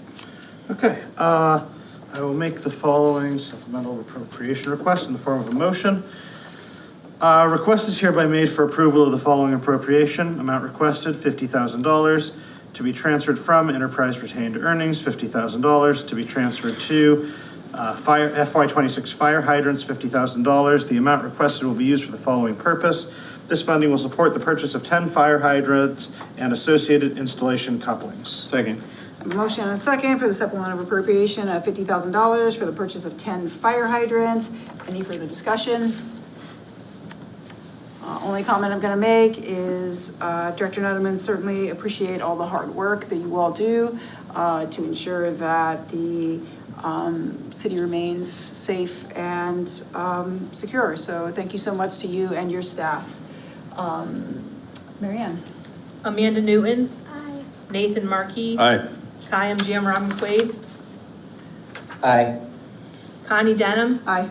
Felicia Jazek. Aye. JP Kwasinski. Aye. Tom Peak. Aye. Tamara Smith. Aye. Jonathan Schmidt. Aye. Motion passes. Chair Peak. Okay, next up, we have three free cash appropriations, all of which were for things that just increased in their cost over the course of the year, so we need a little, there's a request for some free cash to make these accounts whole. So the first one is a $3,500 request from free cash to recycling, related to hazardous waste disposal prices that have increased in FY 2026. Any counselors have question? Director Nettleman, do you want to speak to this? I can to an extent. It's also paper recycling and the costs associated with emptying all the recycling dumpsters at city buildings and the recycling center at the highway department, so. Great, thank you for that. Anyone from the public wish to speak on this? Not anyone online? Seeing none, Chair Peak. Okay, I'll make the following request in the form of a motion. Request is hereby made for approval of the following appropriation.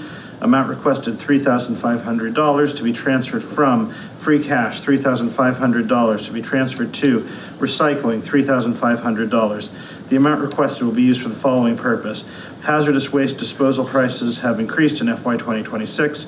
As such, we are requesting $3,500 to be transferred from free cash to cover this shortfall. Second. A motion and a second for the supplemental appropriation of $3,500 to recycling, hazardous waste disposal. Any further discussion? Seeing none, Mary Ann? Nathan Markey. Aye. Kayam Jamrong McQuaid. Aye. Connie Denham. Aye. Felicia Jadzik. Aye. JP Kwasinski. Tom Peak. Aye. Tamara Smith. Aye. Jonathan Schmidt. Aye. Amanda Newton. Aye. Great, motion passes. Chair Peak. All right, this next one is a $55,000 appropriation from free cash to fuel. There was a shortfall in the budget for fuel for, again, this is the single budget for all city vehicles. I think we can all kind of sympathize with this one. I think if I had specifically budgeted an amount that I thought I was going to be spending on gasoline this year, it would have been less than what we ended up spending because we got into a stupid war we didn't need to and jacked up our fuel prices. So, yeah, I don't have much else to say. These are the sort of things that are often tricky to budget, you know, at the start of a fiscal year because you just don't know where the prices are going to go. Okay. Councilor Newton. What part of this 55,000 is for heating oil? I don't think this is. It says that is in the fuel budget, Yeah. but I'd have to ask Director Nuttall. Director Nettleman? That's a number I'd have to get, you know, a question like that I really need to get in advance of the meeting so I can pull that together. Do you know which buildings are? It'd be difficult to say with where we're at with what's come in for invoices. We have to look at what we've spent and then what we anticipate to come in for invoices on deliveries from the, you know, for June. So, you know, June, obviously heating oil will be a little bit lower. And had that question been asked in advance of the meeting, I could certainly have that data available, but I don't at this time. Councilor Newton? Which of our buildings are still using heating oil? Director Nettleman? The Center Street School that we still have to heat to keep the sprinkler system up and running. A few buildings at the wastewater treatment plant. I think that's about it for now, at this point, anyway. Councilor Newton, follow up? Yeah, I would just encourage to look into not using heating oil at this time, you know, going forward. All right, thank you for your comment. Councilor Kwasinski, question. Just kind of a point of information for our departments. It's not always possible to anticipate questions. Sometimes they do arrive at the table. Sometimes it does, and we're happy to get past that along to all the department members who would be responding. But this is a public hearing, so if the questions that are brought up here were brought up by members of the public, I wouldn't expect that the members of the public would give us advance notice necessarily. So it's important just to make that note. Thank you, Counselor Kwasinski. And Director Nettleman? Oh, certainly, and I fully respect that, but that question did not come from a member of the public, and I would greatly appreciate something of that nature coming in before the meeting to have that data available. It just would get everybody the information they're looking for more efficiently. Thank you, Director Nettleman. Any other questions from? Great. Anyone from the public? Please state your name and address for the record. Mike Carroll, Line Street. This is the same situation she ran in with the lawyer. $55,000. We've only been at war for 14 weeks. Gas prices have only been high for approximately 14 weeks. And you're asking for $55,000. And I'm not doubting the fact that they used it. Okay, but what I'm also wondering, and excuse me, I get nervous sometimes. That's okay. How much of that was diesel? How much of that was gasoline? How much of it, this is where I think a structural situation needs to be answered. The DPW director needs to answer for every department using fuel. How much of that $55,000 was used by the police department? Maybe the police department should be answering why they used more fuel than necessary. Or maybe the fire department needs to answer why they used more fuel than necessary. He has to answer why he's using all this fuel when he may, in his department, may not be answering it. So I think that this is where each department should be broken down. Each vehicle should be under that department. Each vehicle in that department logs in when they get gas, and that can be tracked. So maybe you guys can ask the fire chief or the police chief, not the DPW director. That's a structural situation. And like I said, we've only been at war for 14 weeks. So if you think about that, what's that? 55,000, say it's $5 a gallon. You do the math. So we've used that much fuel at a higher price for 14 weeks? Or what did we pay for it prior to the war? That's all I'm saying. And why, since then, are we paying a high price? I didn't know, but I thought maybe he can correct me, is that doesn't the DPW purchase fuel at a bulk pricing? Did that change? And how much did it change? These are questions that I think that you all should probably have. And and he probably may have those, or he may not right now. But these are questions that's what I'm saying. The same issue with the lawyer. They just give you a $55,000 request and say, oh, prices were high. And you just roll over and go, oh, sounds good to me. Well, again, I think the questions need to be asked, and I think the answers need to be available to you. Great. Thank you, Mike. Director Nettleman, is there a way of tracking how much fuel departments use? Yeah, absolutely. We can track all that in our fuel software. We do track that. Mm-hmm. I don't have it in front of me as which department did use what, but I can tell you that we purchase a quota based on we do this in coordination with the procurement officer.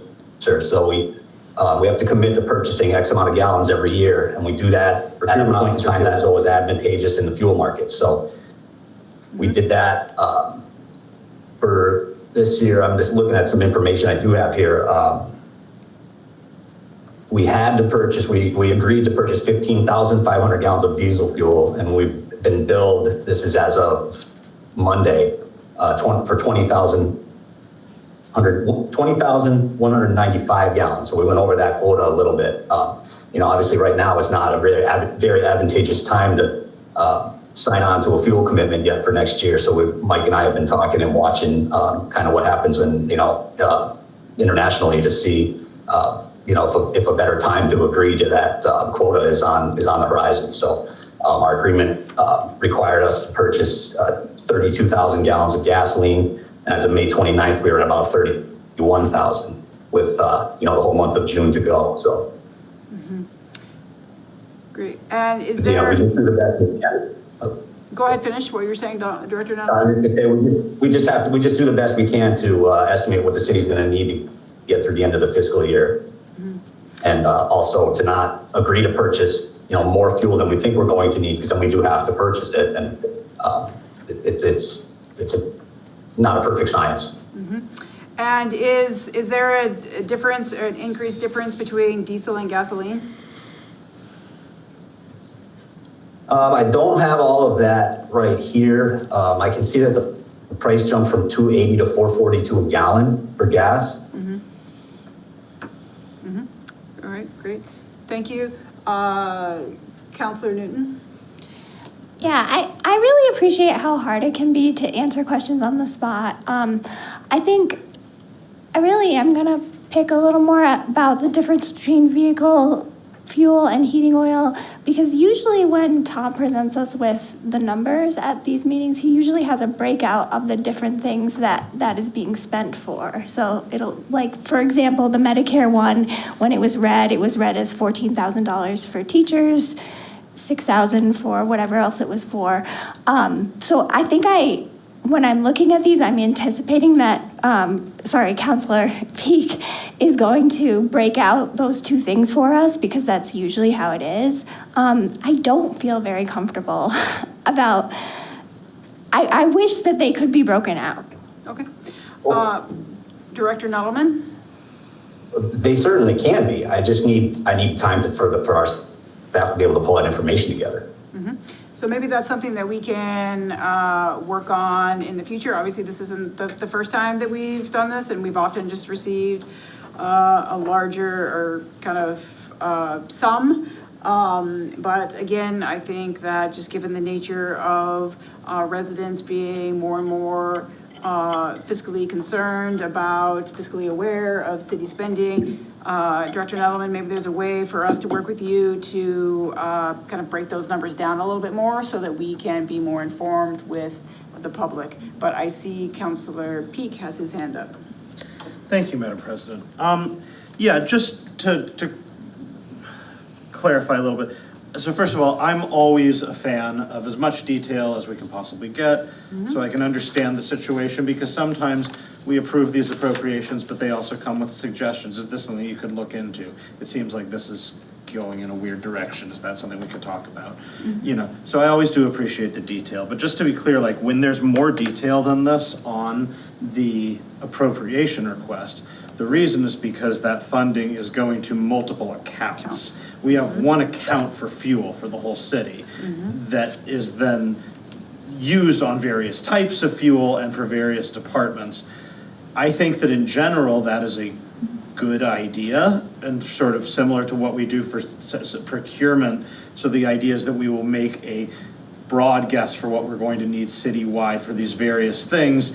Then the city has those funds, and then the city is in a position of saying, as conditions arise, perhaps one department needs a little bit less than they thought, perhaps one needs a little bit more.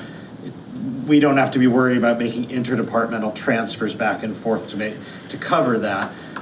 Now, in terms of what's the level of detail that this council would like to see in appropriation requests, I'm sort of a maximalist. I'd always like to see as much as we can do, as much as people have, really, I guess. But I will say at the same time that, there's frequently times where there's information that is included in writing in the packet that on this bench, those same questions are asked. So often I do feel like there is abundant information.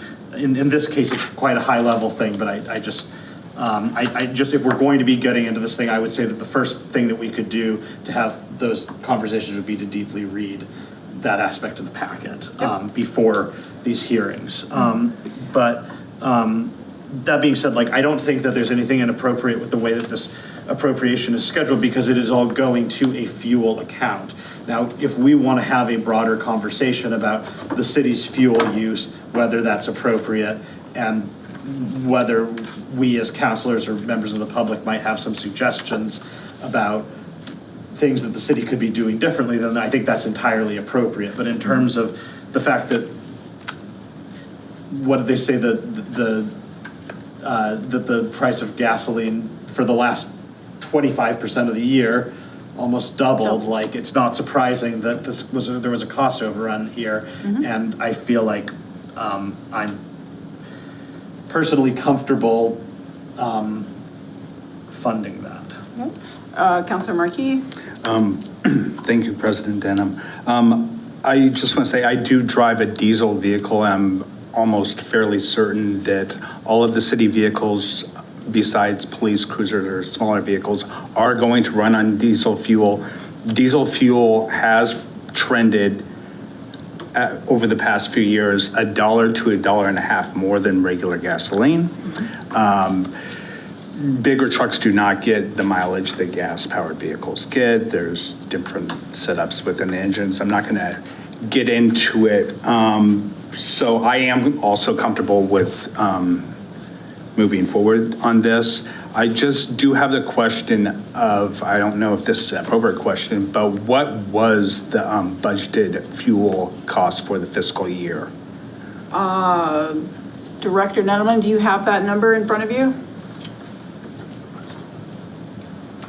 And if I can find it fairly quickly. I don't want to give you bad information. Just give me a second. I can see if I can. While you're looking for that, I see a resident has a comment, so please state your name or a question, name and address for the record. Kathy Wazinski, Overlook Drive.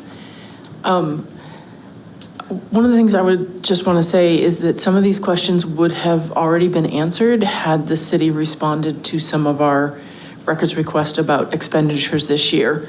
The message we got back was we don't need to respond because of a format issue. So I'm following up on that. But we would have all this information already and not be asking as many questions had the records request been followed up on. And I think our encouragement, and you guys have thankfully listened to it, and I really appreciate it, is for you guys to ask more questions and do greater due diligence rather than just rubber stamping. And that certainly has been different the last few meetings, and we really do appreciate that.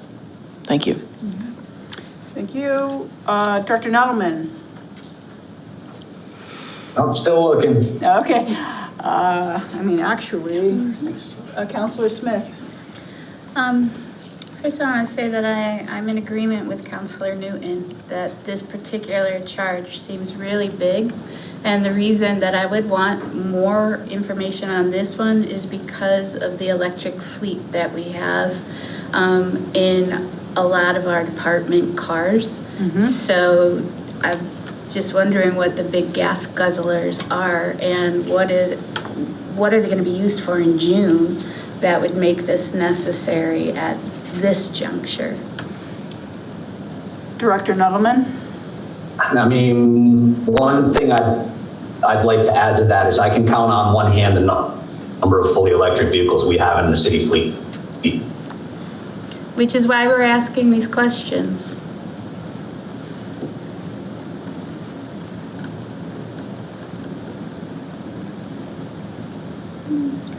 So what was, I'm sorry, I'm trying to do two things at once. What was the actual question? So I think that Councilor Smith is inquiring about the number of electric vehicles in the fleet, as well as perhaps some of the hybrid vehicles that we have, and just trying to understand the correlation between moving towards those particular vehicles, but also continuing to experience these high fuel costs.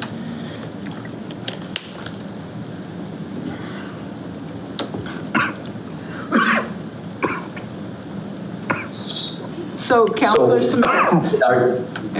Director Nettleman, do you want to respond to that? So are you asking if we should, if I feel as though we should be seeing a reduction in the amount of fuel we use based on the hybrid and electric vehicles in our fleet at this point? Councilor Smith? I'm asking this because of the top question I get from constituents regarding fuel is how much fuel are we saving with our electric cars? And at the same time, with some of the older vehicles that we have, how much extra fuel are those costing us because they're old and not fuel effective? So while I can appreciate this is not a question that you're anticipating, given that we are in unique times and that our constituents have been asking us this information, I do believe that this, at the public hearing, would be the appropriate time to ask these questions. And if that isn't available right now, then perhaps either voting no or asking to wait for the vote until there's more information would be appropriate. Well, that, Dr. Nolan? you know, with all due respect, that's a very broad question to answer as vehicles that we either have parked or, you know, to prepare for surplus or some were repurposed. So it would take a fair amount of research to kind of pull that number together. I mean, I can tell you we took a 3/4 ton truck out of the wastewater treatment plant fleet and put a electric hybrid Ford vehicle. Did something similar in the Parks Department with a hybrid Ford Maverick. But it's just it's a very broad question to answer with a degree of accuracy in a public hearing. Great, thank you for that, Director Nuttleman. Perhaps this is something that will a couple of counselors perhaps can look into to try to better understand this. This is obviously a concern of residents, but I see Chair Peak has a comment, and then I also see a comment from a resident. Yeah, just to, because I know Director Nottleman's doing a Yep. bunch of things at once. I just pulled it up on my phone. The budgeted amount for FY26 was $202,000. So, you know, when you think about, we've got extra usage from our big gas guzzling vehicles or, you know, with the snow removal, and then you've got a full quarter of the year where gas prices were just about doubled. That kind of tracks with me to be a pretty reasonable amount. It's just my thought. I see, Mike Caribou, Line Street. I'm not doubting the fact that they use the fuel, okay? Again, all I'm trying to bring forward is the fact that the more information you have, the better you can make the decisions. And I don't see, in the short time, I'm relatively new to getting involved here, that there's their communication between departments and you folks on the council, from what I see, just in the information, and I've been attending the finance committee meetings, and a lot of stuff is just given to you and without enough information. A question for maybe the director, you can ask him, but how many vehicles are in the water department, and whether or not the fuel for those particular vehicles, because I know that the enterprise fund is strictly for water and sewer.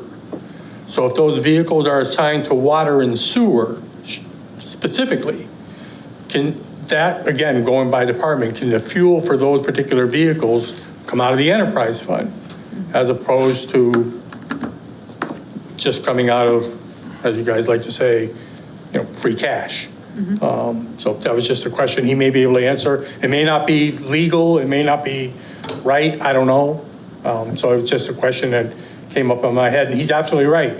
Diesel is more expensive, and that's why y'all should have the breakdown, because I based that 55,000 at $5. You're right, diesel is more. And so $5, but gas might have been $4.20, diesel might have been $5.20. But how much diesel did we buy? How much gas did we buy? And I know contractual, we have vehicles that go out of the city. And how does that affect the amount of gas being used? So I'm just looking at ways to better organize the structure to account for the city's taxpayers' money. Great, thank you. Director Nettleman, does any of these funds come out of enterprise fund to pay for these vehicles for the water and sewer department? Yeah, yes, we provide the city auditor a calculation of fuel costs that went into wastewater or sewer department, water department vehicles, and then that is then charged back from the enterprise fund. Yep. Great, thank you. Counselor Schmidt? Thank you, Madam President. I just wanted to clarify the information that was offered by Councilor Peak earlier. There are two sections in the budget that reference fuel. There's a top level, kind of like fuel section that has gas, oil, and lube. That was the 200,000 amount. There is a second line, there's another line under the building operations section that refers to heat and fuel. And I'm gonna guess that that's what we're talking about here. I just wanted to clarify that. Understanding, and if my understanding is correct, that amount adjusted for 2026 was $146,400. And I did want to note that the amount requested in that line in the with override budget is $100,000. And so we're actually anticipating, based off of that, a decreased amount paid. And I'm not sure if that is in fact in line with what we are seeing here. Director Nodelman? Yeah, so that that's for heating city buildings. We've had some significant failures with the heating system at the Eppin School as that disposition of that property worked through the process, and had to turn the heat and fire sprinkler system off to that building last winter. And we're working through a path forward with getting that building some type of temporary heat or other situation for next year where it just kind of remains with the heat off and no sprinkler system. That's something I'm working with the fire chief on. So that there's a very good possibility that building will no longer be heated until it is sold off in that disposition process. Mm-hmm. But it sounds like there's two separate line items or two separate account numbers, but Councilor Schmidt, follow-up question? Thank you. Yeah, I was just going to say that definitely makes sense. I appreciate that context, Director Nuttleman. Mm-hmm. Can you clarify, since we're talking about this line that is for heating and fuel, is that line that I'm looking at within the budget operations line, the line that we are talking about for this appropriation here tonight, which would appear to be yes? Well, I believe that with the way that we procure fuel and our fuel contract commitment, and that it comes from the one account that this appropriation is sending the funding to. Do you have a follow-up, Councilor Schmidt? Possibly. I'm wrapping my head around it, though. Councilor Marquis? I took the liberty, thank you, President Denham. I took the liberty of looking at the fuel cost for June of last year, and it was, I believe our fuel in Easthampton peaked around $4.50 for regular gasoline, and it was about $3 a year ago. And I did not account for the number Councilor Schmidt just put out, but I did do some basic percentage, but it looks like about a 25% increase from the $202,000 number. All of that being said, I know fuel has increased, and again, I want to reiterate that I am comfortable with moving this forward because fuel prices certainly have steadily increased over the year, and I have definitely felt it in my budget, and I'm sure the Department of Public Works has also. I also know that fire engines, the city trucks, et cetera, or I'm fairly confident all of these run on diesel fuel, which is going to be more expensive and get very, very low mileage per gallon. This is raising a lot of questions for me at this particular point, but I don't think that these are questions that I feel like I need to have answered at this particular moment. But are there other questions that councilors have? Comments? Chair Peak? I will make the following supplemental appropriation request in the form of a motion. Request is hereby made for approval of the following appropriation. Amount requested, $55,000 to be transferred from free cash, $55,000. I'm sorry, what? I wasn't speaking to you. Okay, well, you were speaking next to me, it was distracting me. So $55,000 to be transferred to fuel, $55,000. The amount requested will be used for the following purpose.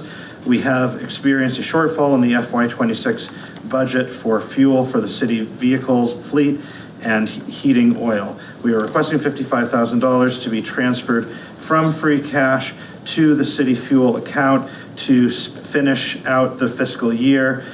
This account pays for all city vehicles, not just DPW. Second. I have a motion and a second for the supplemental appropriation of $55,000 to fuel for vehicles and heating oil. Any further discussion? Counselor Schmidt. Thank you. I guess, I don't want to hold up the vote necessarily. I'm just going to continue to communicate my own uncertainty about kind of the division of lines here, just because, I'm looking at what was, actually spent to date in these lines. And I know, in the budget that was presented that information is going to be kind of old, but in either case, neither was, that far beyond kind of half spent at the time. I think that's probably with about half the year to go, but I think I'm inclined I'll just say I'm inclined to, I think, abstain just for not feeling totally like I'm understanding, and that's okay. Other comments? Counselor Newton? Yeah, I'm also going to abstain for the same reason. Any other comments? Good. Marianne? Hi, I'm Jamrob McQuaid. Aye. Connie Denham. Aye. Felicia Jadzik. Aye. JP Kwasinski. Aye. Tom Peak. Aye. Tamara Smith. No. Jonathan Schmidt. Abstain. Amanda Newton. Abstain. Nathan Markey. Aye. So the motion passes. I do think that, again, I think that because we have a lot of questions, and for some of us who might be new, this is just, it's a new process and it's new information, and just given the state of the budget, I think there's some opportunity for counselors. If these are concerns, then I really strongly encourage you to work together to coordinate with directors, department heads to try to think about how to get those questions answered. So I think that residents would be very appreciative. Chair Peak. I didn't call you mayor. Okay. So the next one we have is a $2,917.69 appropriation from free cash for the landfill account. It says that the cost associated with monitoring and compliance reviews at the two former landfills has increased, and they are the DPW is requesting these funds to cover the shortfall. Thank you. Director Nettleman, do you want to add anything? Sure. I mean, we did have a change in vendor there that led to some higher pricing. You'll note in the FY27 budget that there is a stronger line item for professional services for landfill required to do. We have perpetual maintenance obligations for the two closed landfills that the city owns, Oliver Street and Loudville Road. Questions? See, anyone from the public? Anyone online? Seeing none, Councilor or Chair Peak? Okay, make the following request in the form of a motion. Request is hereby made for approval of the following appropriation. Amount requested, $2,917.69 to be transferred from free cash to be transferred to landfill. Amount requested will be used for the following purpose. The costs associated with monitoring and compliance reviews at the former Oliver Street and Loudville Road landfills have increased in FY 2026. we are requesting $2,917.69 to be transferred from free cash to cover this shortfall. Second. A motion and second for the supplemental appropriation of $2,917.69 for former landfill monitoring and compliance reviews.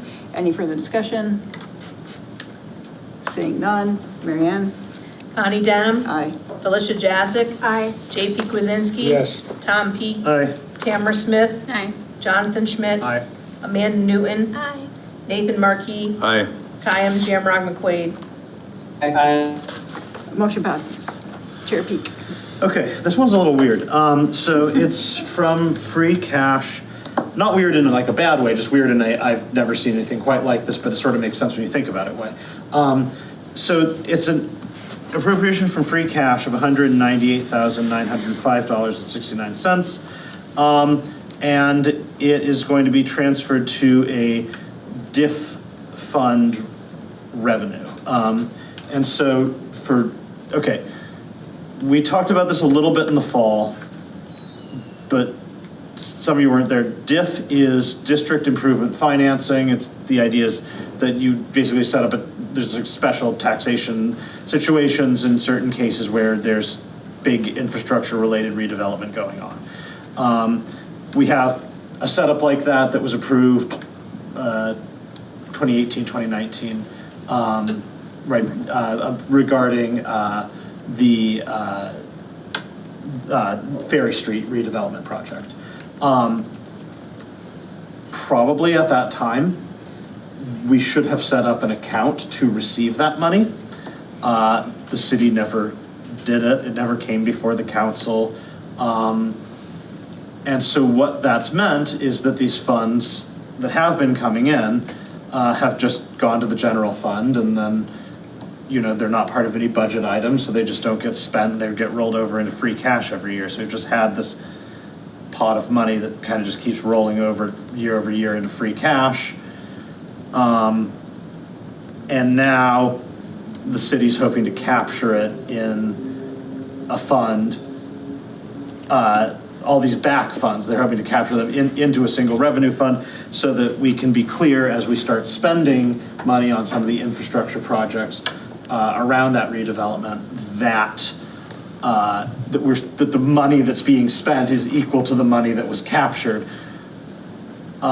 which really should probably have been how it went from the start, but it's good that it's happening now. And so this amount is what the city calculated they have received to date from FY21 to FY25 in diff fund revenue. I believe that the FY26 diff fund revenue is going now into this account, as will all future diff fund revenue. So we only have to do this once, but it's just to move money into the account where it probably should have always already been, if that makes sense. Director Emanuel, do you want to make comment regarding this?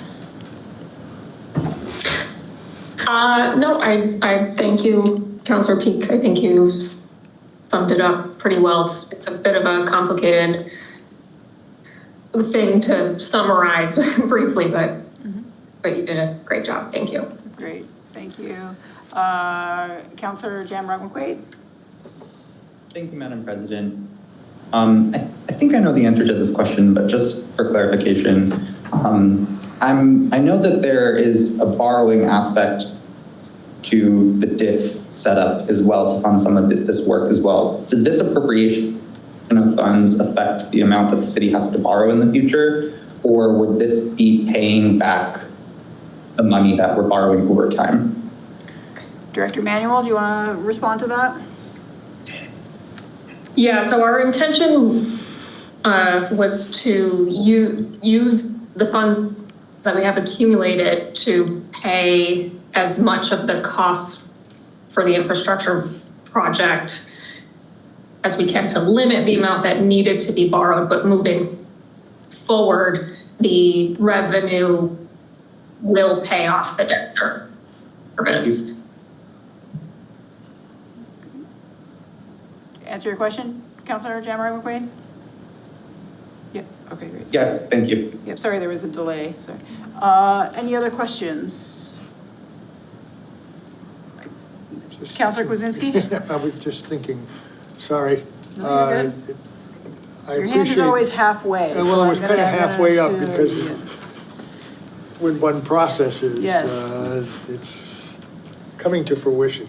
Mhm. Thank you for the long and very well-put explanation. I think we understand it. It sounds to me, just to clarify for me, if you would, if I could summarize it, and then I'll know that I understand it at the very least. The monies for the diff were paid in by the developer, I presume. The developer paid to the city put it in, eventually it goes into a general fund, then it goes into free cash. So now it's sitting in free cash. We have a calculation of $198,905 total, I presume. So that's one question. Total in that fund, in the free cash that we could take out and separate this and establish another fund, which probably should have been set up originally, but it wasn't for a variety of reasons, and that may lead to other questions, I don't know. But for now, here we are. We're simply not spending free cash. We're taking what was brought into free cash, what really was diff funds, and putting it into a diff account. Does that make sense? Chair Peak? I would say yes. These funds probably should have never closed to free cash. They should have probably done what they're going to be doing going forward, which is for them to land in a designated account so that we don't spend money thinking that it's really not free cash. Like, the idea of free cash is that we have a surplus that is not spoken for by any particular budget item, so we can theoretically, we can either save that money or we can spend it on one-time projects. This money really was spoken for and probably should not have been floating through the free cash world for all these years. We can make that right here, though, so. Director Patel? Just to add to this, Hetu Patel, City Auditor. Back in 2018, there was an agreement that building 3 will go up and building 7 city will do a diff borrowing. With COVID and the delay in the construction, it ended up being to the point that we didn't start till 2021, and we did not borrow money till literally fiscal year 26. So until we were not ready for that building 7, we were collecting money since 2021 in 2 ways. One was the pilot agreement with the city, and in turn, state was giving it to us. So there were 2 funding sources were coming from, one from developer, one from the state, which went to the general fund because we didn't have this building 7 up or going to be up till this year. So we have 21 to 25, all the revenues went in to the general fund. Now, since we have these building, I don't know where the building starts, but now we have this agreement finalized. This is the time when we borrowed the money. That's where planning department came to ask for the diff. And this year we are putting all the monies directly into that account. However, whatever close to free cash belongs to the diff funding. That's why we are asking for this appropriation. Does that give a little more clearer answer? Yes, thank you, Director Patel. Any other questions from Director Patel? Again, can you provide the balance for free cash after this? Yes, I can. Let me know when. Yep. Can you provide, Ready? Yep. Yeah, $221,521.90. Can you give that one more time? You broke up? Yeah. Oh, there it is. 221. Yep. 521.96. Great, thank you. Counselor Kwasinski? Just to clarify, this is after this proposed transfer or before? This is after the transfer, Director Patel? After all the appropriations are approved. Yep, great, thank you. Any other questions from counselors? Comment from the public? Again, please state your name and address for the record. I know you know the routine, but. I do. Mike Caribou, Line Street. My question is twofold. One, who controls this new account? And what's your second question? Will any expenditures out of that account have to come to the Finance Committee or to the City Council through the Finance Committee to be spent? Or is it just somebody decides to spend it? Great, thank you for that. Yep. Counselor Peak? Or Chair Peak? Do you want to, would you like to answer that question, or? Yeah, I'd actually like a little bit of clarity. I mean, I know that the planning department controls the account.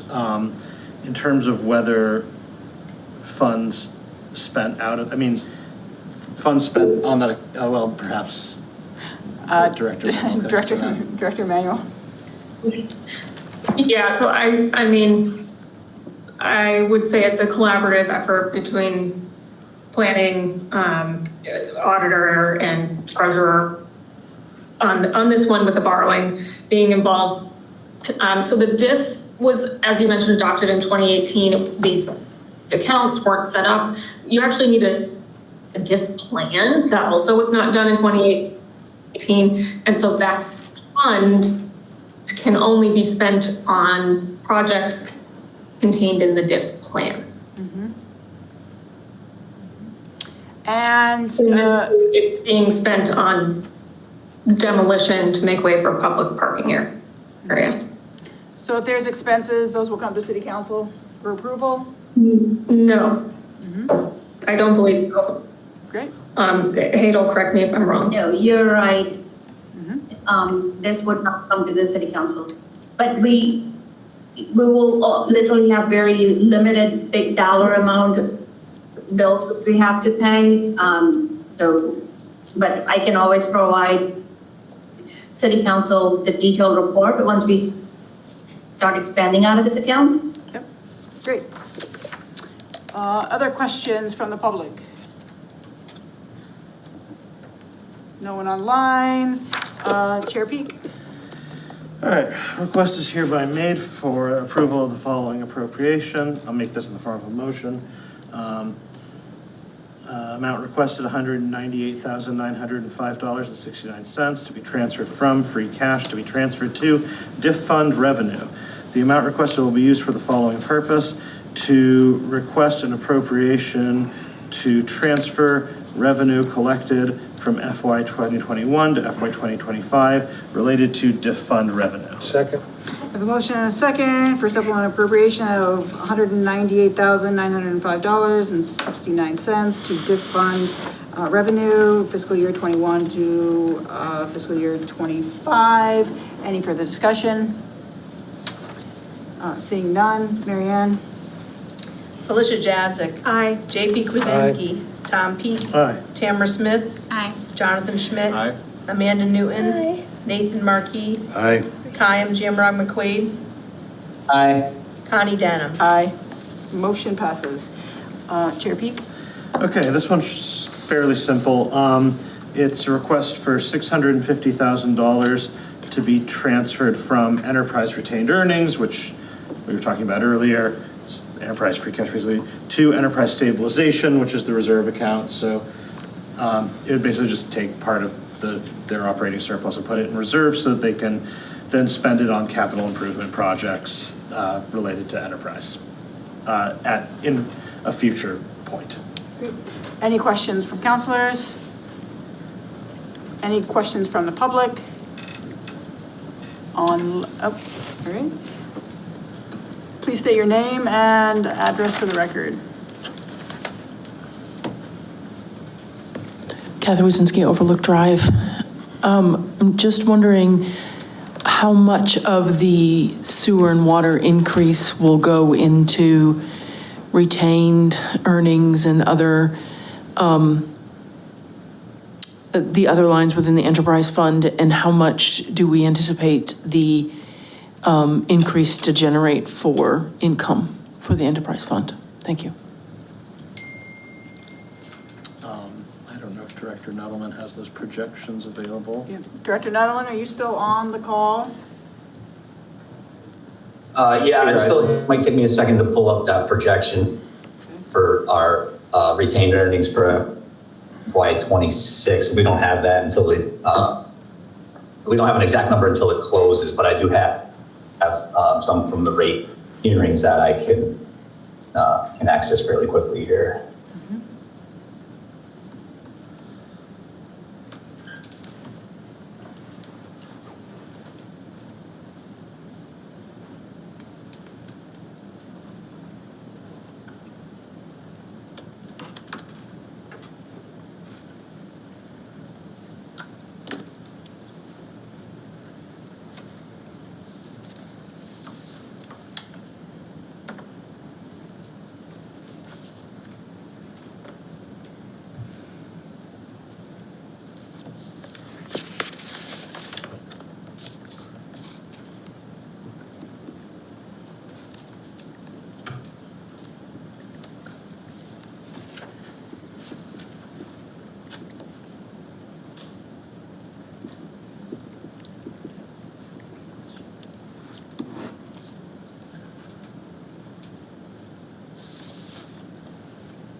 Looks like our net revenue projection for FY26 is $528,170. Great, thank you for that, Director Nuttleman. And just trying to get the other question. How much do we anticipate the increase to generate for income? Increase in income. In the water sewer rates. Huh? In the water sewer rates. In the water sewer rates?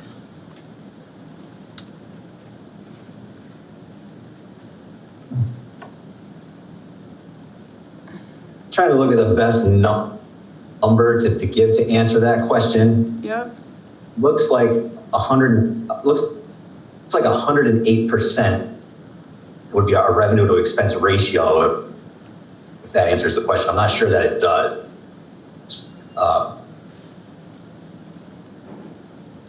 So our net revenue with the rate, oh, I'm sorry, here it is. So it's $323,563. Okay, great, thank you. Any other questions from the public? Seeing none. Chair Peak? Okay, I'll make the following supplemental appropriation request in the form of a motion. Request is hereby made for approval of the following appropriation. Amount requested, $650,000 to be transferred from enterprise retained earnings to be transferred to enterprise stabilization. The amount requested will be used for the following purpose. This funding will remain in the enterprise stabilization account to support capital improvement projects in the water, sewer, and wastewater treatment divisions. Second. A motion and a second for the supplemental appropriation of $650,000 from enterprise retained earnings to enterprise stabilization. Any further discussion? Seeing none. Mary Ann? J.P. Kwasinski. Aye. Tom Peak. Aye. Tamara Smith. Aye. Jonathan Schmidt. Aye. Amanda Newton. Nathan Markey. Aye. Kayam Jamrock McQuaid. Aye. Connie Denham. Aye. Felicia Jadzik. Aye. Motion passes. Chair Peak? Okay, this next one's an interdepartmental transfer. This is one that we have to do semi-regularly, and it's basically with eMedia, they're not a city department, but we collect their revenue on behalf of them through the PEG access agreement that we have with Spectrum, and then we have to periodically transfer that money over. So for a while we were doing that quarterly, and it looks like there was a change to the cadence of it. So now this is a bit of a larger one, but it's $161,374.09 that we've collected on behalf of them, and we just need to transfer it over. Great, thank you. Director Patel, are you on the line? Yes, I am. Director Patel, can you just give the public a little bit more understanding of why this number is as large as it is? Yes. So I was helping Mayor's office to figure out this appropriation, and noticed that back in October of 2025, the appropriation was never brought to the city council. And since then, I think the way the charter is coming through has been changed. And I think, I can't. so when Mayor's office received this money from charter. Okay.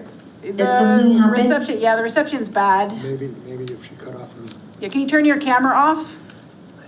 Yes, I Yeah, can. it's everyone, but I think it's, can you? Okay, speak- would this help? Yes, that's better. Okay, so I'll start all over again, sorry.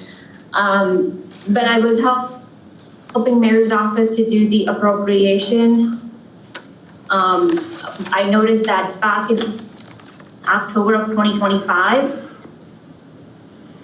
So what we did is we added that appropriation amount for approval, the current amount which we received from the charter for, I'm pretty sure it's annual. We received that annual payment last month is total of this month, the annual amount and an appropriation which should have happened back in October. Great, thank you so much. So I just want to be clear that there was an appropriation that was missed, but was distributed to e-media, but this is basically paperwork catching up to what was distributed to them. So that's why this number is particularly large. So I just wanted to acknowledge that so the public understands that they're not going to be receiving an annual amount in this amount typically. So I just want to acknowledge that. Chair, are there any questions from the public? Councilor Markey. Just for transparency's sake, I do sit on the board of directors for eMedia. I believe that the charter, they changed their structure of payment, therefore the city receives at a different time, so the amounts will be larger amounts. Yep. I think they're doing it annual now instead of quarterly. Charter is now distributing their payments. Also, I believe I should abstain on this vote because I sit on the board of directors for eMedia. Great, thank you for that. Any other Councilor Schmidt? Thank you, Madam President. Also serving on the Board of Directors of eMedia, will also be abstaining from this vote, but if we are providing information, I do want to clarify, I don't believe that this money has been distributed to eMedia yet, and that they have been waiting. The city has received it from Spectrum, but the city has not passed it on to the organization. Great. I think the October amount was distributed, but not these current. Did I see someone's hand go up? It was Director Patel? me, I just wanted to give sorry. Go ahead. I'm all set. I was gonna say what President Dunham said, that the October payment was distributed, not the annual payment, which we received a month ago or so. Okay, great, thank you. Anyone from the public? Seeing none, Chair Peak. Okay, I'll make the following request in the form of a motion. Request is hereby made for the following appropriation. Amount requested, $161,374.09 to be transferred from revenue PEG access account to be transferred to expense PEG access account. The amount requested will be used for the following purpose: to approve spending from the PEG access account receipts reserved account for cable-related purposes consistent with the franchise agreement. Second. I have a motion and a second for the interdepartmental transfer of $161,374.09 from revenue to PEG access to expense PEG access for cable-related purposes. Any further discussion? Seeing none. Mary Ann? Connie Denham. Aye. Felicia Jadzik. Aye. JP Kwasinski. Aye. Tom Peak. Aye. Tamara Smith. Aye. Jonathan Schmidt. Abstain. Amanda Newton. Nathan Markey. Abstain. Kyle Jamrog McQuaid. Aye. Motion passes. Chair Peak? One last one. This was pretty small. It's $288.58 from veteran supplies and material to, I'm sorry, what? No, I think That was- someone hit the microphone. I hit the microphone. To veterans' cash benefits. Basically, the veterans' benefits account is $288.58 short, and there is enough money in the supplies and materials account that they'd like to transfer some of that money over to make it whole for the remainder of the fiscal year. Any questions from counselors? Any comment from the public? Anyone online? Seeing none. Chair Peak? I'll make the following request in the form of a motion. Request is hereby made for the approval of the following appropriation. Amount requested, $288.58 to be transferred from veteran supplies and materials to be transferred to veteran cash benefits. The amount requested will be used for the following purpose. This transfer will fund the June 2026 veterans benefit payment of $15,365.43. The current balance in the veterans benefit account is $15,076.85. Second. I have a motion and a second for the interdepartmental transfer of $288.58 from veterans support material or supplies and materials to veterans cash benefits. Any further discussion? Seeing none. Mary Ann? Felicia Jadzik. Aye. JP Kwasinski. Aye. Tom Peak. Aye. Tamara Smith. Aye. Jonathan Schmidt. Aye. Amanda Newton. Nathan Markey. Aye. Kyle Jamrog McQuaid. Aye. Connie Denham. Aye. Motion passes. That's all of everything we have for the public hearing. I will take a motion to Move to close public hearing. close the Second. public. I have a motion and a second to close the public hearing. Any further discussion? None. Roll. Yeah, roll. Okay. JP Kwasinski. Aye. Tom Peak. Aye. Tamara Smith. Aye. Jonathan Schmidt. Aye. Amanda Newton. Nathan Markey. Aye. Kyle Jamrog McQuaid. Aye. Connie Denham. Aye. Felicia Jadzik. Aye. Great, motion passes. Do people need a break? Yeah. That'd be great. So I will take a motion for a 5-minute recess. So moved. I have a motion Second. and a second for a 5-minute recess. Any further discussion? None. Mary Ann? Tom Peak. Aye. Tamara Smith. Aye. Jonathan Schmidt. Aye. Amanda Newton. Nathan Markey. Aye. Kyle Jamrog McQuaid. Aye. Connie Denham. Aye. Felicia Jadzik. Aye. JP Kwasinski. Aye. Motion passes. So please, 5 minutes.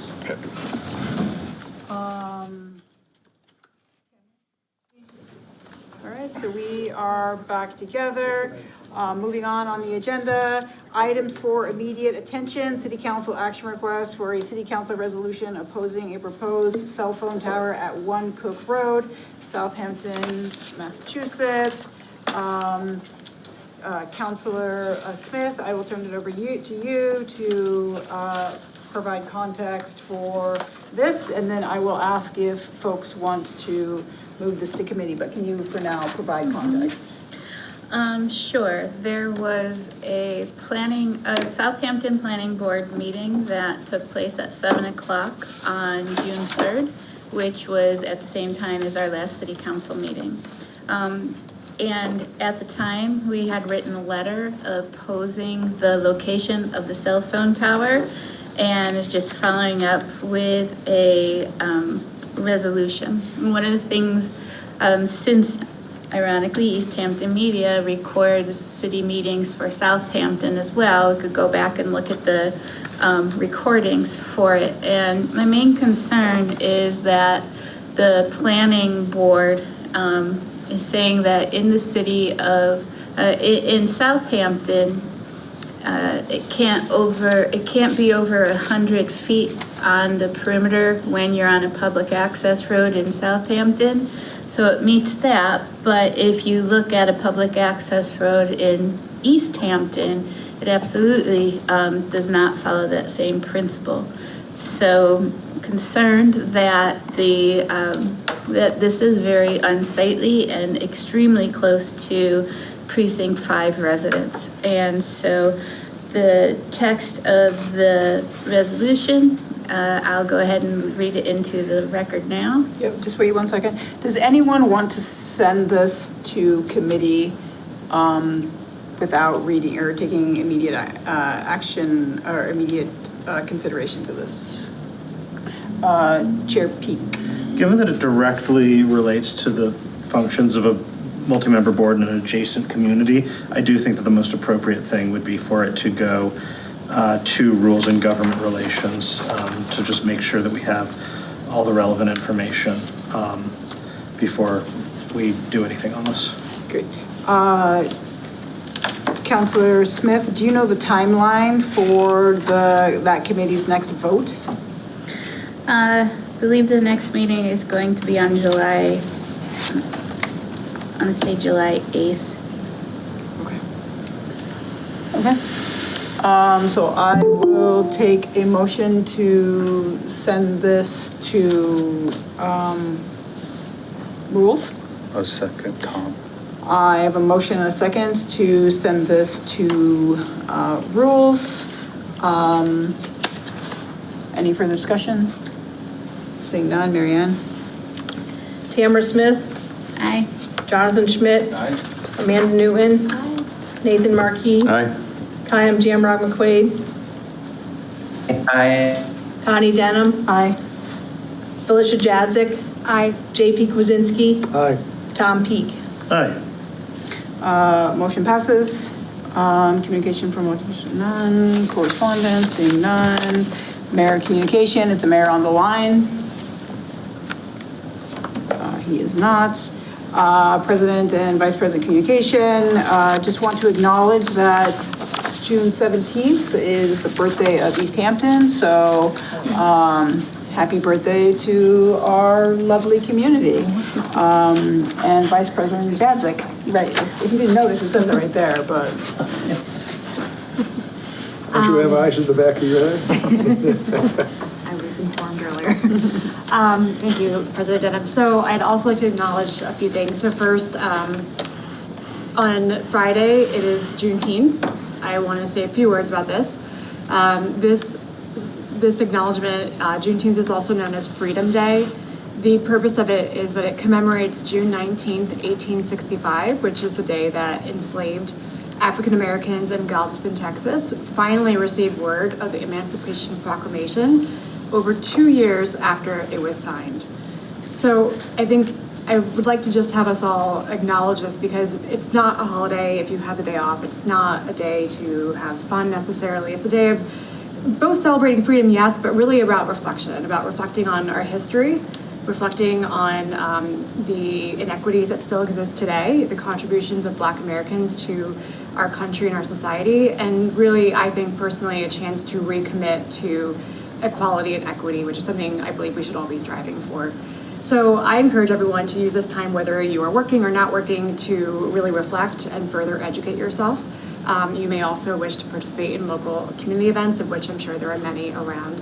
I guess also on that note, Friday also represents the start of the Millside events that are happening, the summer concerts and soccer matches that are happening. So that is something that's happening concurrently. There are a number of events happening, but Friday and Saturday, I believe, are the first 2 days in that. So please, if you are interested in joining together around soccer and music and community, that's happening right in Millside Park.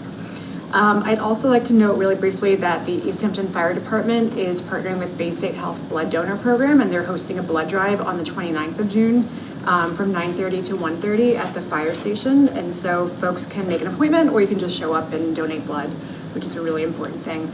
And then finally, just in my ongoing series, I guess, of highlighting different committees and commissions that are looking for members here in Easthampton. I'm going to highlight today the Commission on Disability, which is looking for members to join them. They have open seats.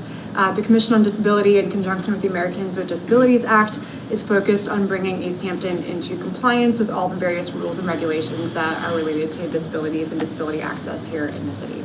And that's all I have to offer. Great, thank you. And I just want to echo your acknowledgement of Juneteenth. I hope everyone has a happy celebration for that, and please take advantage of the community events that may be happening in the community or neighboring communities, and use that as an opportunity to kind of educate ourselves, but as well as celebrate history.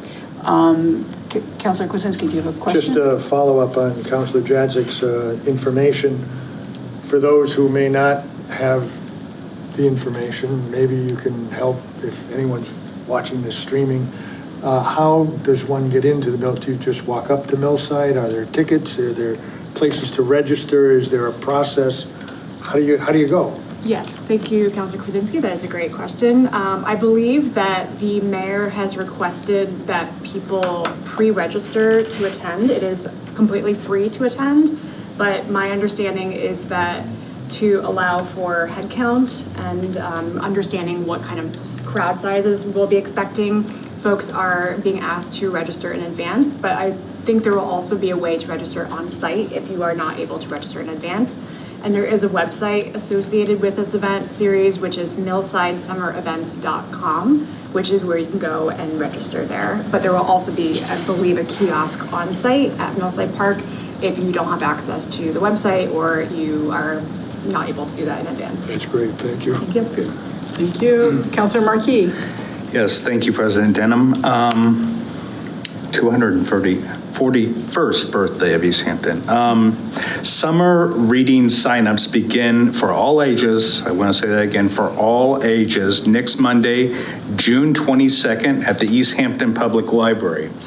Kids, teens, and adults will have a chance to win awesome prizes with the time they spend reading. And the library will have fun and enriching events scheduled all summer long. Stop by the library for more information or visit them online to see their full calendar of events at easthamptonlibraryma.org. That's it. Thank you. Great. Thank you. Councilor Smith. Thank you. I wanted to give a brief update on the Bees Committee. Just that if you are out by Millside Park, Mill Pond, if you look a little further down if you're going on the trail, so further down towards Daily Op in that direction, there is a new pollinator garden, and I just wanted to recognize Girl Scout Troop 64944, which is our Easthampton troop. They really have worked to bring this to fruition, and a few of the cadets were actually doing this project to receive their silver badging or silver. It's an award at the Girl Scout level, and so this really required a lot of civic engagement as well as environmentalism to be able to be eligible for this award. And the pollinator garden has been brought by a Massachusetts Plant Something Beautiful grant, and so just wanted to make sure if people notice the new plants out by the Millside, that's why they're there. And also just wanted to say that the Bees Committee is trying to put together an evening firefly walk and that would be coming up on June 26th or 27th. So during our next city council meeting on Wednesday, I'll just verify the actual date of that. That concludes. Great. Are they still doing their invasive species kind of cleanup, I guess, so to speak? Do they meet on a particular day? They have not made that date known yet, so hopefully I'll have that next time. Okay, perfect, great. Thank you so much. Standing committee reports, finance, Chair Peak. Thank you, Madam President. So we, Sorry, actually, Councilor Jamrock McQuaid, did you have an announcement?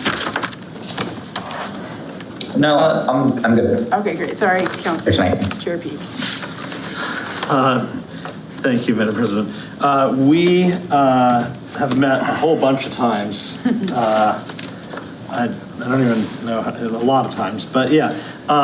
We discussed the budget, which we'll be discussing further next week. I already covered that. We discussed all these appropriations, which we just voted on. There's two remaining things that we haven't discussed that I would like to bring forward tonight to talk about. One of them is the adoption of Mass General Law, Chapter 60, Section 3D, to establish a neighbor in need fund, which is something that the mayor brought to us. And the other was a review of Mass General Law, Chapter 59, Section 5, Clause 41A, to allow qualifying seniors to delay payments on all or part of their property taxes. So we met to talk about both of these items, and we voted 3-0 to recommend both of these items to the full council.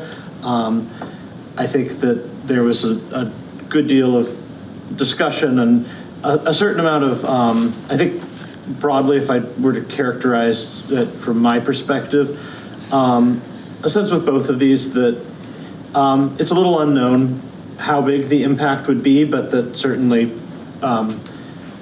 you know, the idea of implementing these programs and then, you know, seeing how they do and what we can do to improve them is probably better, because it's just really hard to get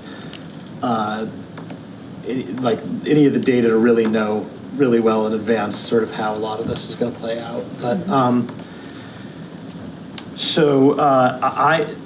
I guess let's start with the MGL Chapter 60, Section 3D, the Neighbor in Need Fund. Is there anyone from the city who'd like to talk about this at all? I mean, I can summarize what I was there, but somebody else might. No? I don't see anyone, so why don't you go ahead and do that, Chair Peak? Sure. So okay, great. I was thinking there might be somebody. Okay. Yeah, I'll do my best. So the idea of establishing this fund is that it would allow individuals to pay additional funds on their, like, over and above what they would normally pay in property taxes, and that would then provide tax relief for individuals who are having a tough time.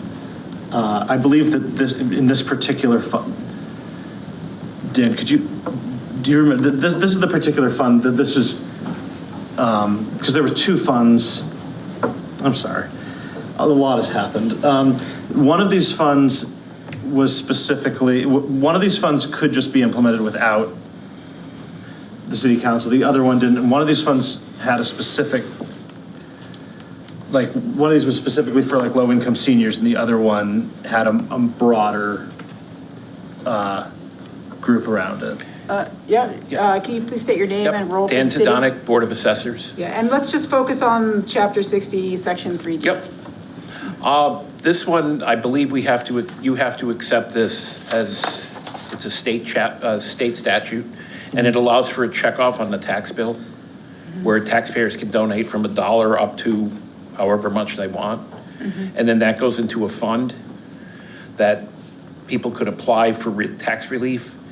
There's specific guidelines. And then there's a committee that would be set up, myself, the treasurer, and 3 other Easthampton residents that would review the applications. And the ones that met the guidelines, we would decide the amounts depending on what came in. Great. And Dan, is this cash in hand, or is it a finance, like, how is this distributed to someone who receives these funds? I believe that the committee it would become not really an abatement, but the amount would be taken out of the cash that we have in hand in the account, and it would go as a payment on their actual tax bills. So there wouldn't be any cash going out into the public. It would just be a reduction of their bill, and it would be made up by this fund. Okay, perfect. Thank you so much. Any other questions from counselors? Counselor Jamrock McQuaid. Thank you, Madam President. I just had a quick question about whether the donations are tax deductible coming from the taxpayer if they're opting in. I believe they are. Yep. Counselor Kuzinski. I had a question regarding process of how the individuals are selected, the 3 members of the community. Are they selected by? Chair Peak? Yeah, they'd be like any other committee. They'd be appointed by the mayor and confirmed by the city council. Good. Other questions from counselors? Anyone from, actually, this isn't a public hearing. It isn't. Chair Peak. Sure, yeah, and I'll just say, I've had, I think, 2 constituents reach out to me over the course of this whole override conversation saying, hey, I'm doing pretty well. I feel for folks I'd like to chip in more. How do I do that? And, you know, do I think that there's hundreds of people in the community like that? No, but it would be nice to give some mechanism for the people who do feel that way to be able to act on that impulse, I think. So I would make a motion to adopt Mass General Law, Chapter 60, Section 3D, to establish a Neighbor in Need Fund. Second. So we have a motion and a second to adopt MGL Chapter 60, Section 3D to establish a Neighbor in Need Fund. Any further discussion? Just through this process, you know, the opposite is also true, where people have been wanting to be very generous and kind of give. We've obviously seen a number of seniors who have been increasingly anxious about the cost of this override to them personally, and concerns about their ability to continue to live in Easthampton. So, you know, hopefully this will be an opportunity to help some of those individuals navigate the financial situation that they may find themselves in. So, Mary Ann. Yes, Jonathan Schmidt. Aye. Amanda Newton. Aye. Nathan Markey. Aye. Kayam Jamrock McQuaid. Aye. Connie Denham. Aye. Felicia Jadzik. Aye. J.P. Kwasinski. Aye. Tom Peak. Aye. Tamara Smith. Aye. Motion passes. Counselor Peak? Thank you, Madam President. Chair Peak. So the second item is the Chapter 59, Section 5, and that is something we've already adopted. And it actually turns out in the process of researching this that a prior council that I think only one of us, I think JB, you were the only one there, had actually previously voted. So there were 2 things we were going to, let me back up. So this is something we already adopted. And what it broadly allows somebody to do is to defer some or all of their taxes up to like half the value of their home, I believe. And then at the point that that home is sold or the point that they pass away, those taxes are then due with some interest rate. So ideally, the idea is that when the house sells, some of that, essentially there's like a lien placed on the house, and when the house sells, that would come off. But the idea is that there'd be some potential value in this in the case of some individuals who have very little income but have a good deal of value in their house, depending on their specific situation.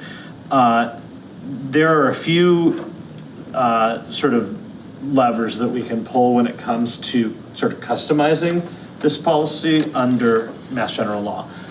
The first one is the interest rate, which I believe can go as low as 4%, but the default is 8%. It turns out that a previous council has already reduced it to 4%. So we're already at 4%. The other thing, the default amount, income limit for it is $20,000, which is like, obviously there's a very, very, very limited number of people who would qualify for that. A previous council did raise it to $30,000. Where we really started talking about this was in the idea of should we raise it more, and we thought that we should. There was some question about how much we should raise it. We can raise it up to the circuit breaker, whatever the amount, like the income limited for the circuit breaker is, which I believe right now for a single person is $75,000, and for a household is $112,000. No municipality in Massachusetts has done that yet. So we thought that a good first step would be to double it from $30,000 to $60,000 as sort of a first step, and then see how that goes for a year and consider where to go from there. But I'm open to feedback because I don't think that any of us had like a very strong feeling about what the number should be, other than that it should probably be higher to make this accessible to a broader group of people. Comment, Councilor Newton. Thank you, President Denham. I was hoping for the senior circuit breaker as the level that we were going to go up to. That was kind of my preference. So just to clarify, those numbers per single individual it's 75,000, for not a head of household it's 94,000, and for a head of households, not 75,000 for not a head of household, 94,000 for a head of household, and 112,000 for married individuals filing a joint return. So just so there's that clarification. Other comments? Councilor Jamrock McQuaid. Yeah, I have a couple things to say. In general, I want to express my support for this measure. I think that making it more accessible to households and just being realistic about the income and the need in our community is a good direction to go in. I guess I just want to speak to, and I have similar feelings about the previous motion as well, about how this doesn't really address the structural issues that I think the city is facing, about the potential burden this puts on future generations, and the disincentive to use this tool. And I think just to that, I think that we're in a bind where our housing market, and I know that I'm preaching to the choir a little bit here, but our housing market is really broken and has not fulfilled the needs of our housing continuum, giving people an option but to age in place. Some people want to, but some people aren't given the choice. So I think that this is a tool that allows people to defray some of those costs and allow them to stay in their homes. We've all been discussing over the past month. So, you know, it's bittersweet to see that this, like, I'm happy to see that this tool exists. It's bittersweet for me to see that this is needed in the community to address some of those less progressive parts of our tax system. So I just want to get that out there. I fully support the efforts, and I fully support raising the income limits. But yeah, thank you. Great. Thank you, Councilor Jammer McQuaid. Councilor Kwasinski. It would seem that it would be quite appropriate to raise the amounts, to raise them significantly, to make it available to people, those who would choose to live in their homes and feel that their budget just can't accommodate actual payments to the city. That being said, if we set the interest rate today at 4%, or not, if it is at 4%, can that be changed subsequently? Should interest rates go to 18%? Let's be serious about it, go to 13, 14%, which we've seen in the past. Is that available to us to change the interest rate to some other amount in the future? Mr. Dominic, please state your name and role for the city. Dan Zdonik, Board of Assessors. It's 4% right now. You can change it at any point in time. If you leave it at 4 now, it's 4% for fiscal 27. We would only charge 4% for 27 going out forward. If in fiscal 28, you need to go back to the 8%. From 28 forward would be 8%, or whatever interest rate you would want to charge. Councilor Kwasinski? The reason for the question is you don't want to make it so attractive that, oh, geez, I can get money for nothing and I'm still have a decent income. Okay. So when we talk about raising the amount of money that somebody can earn and the rate, that's why I was bringing it up. Didn't want to make it so attractive.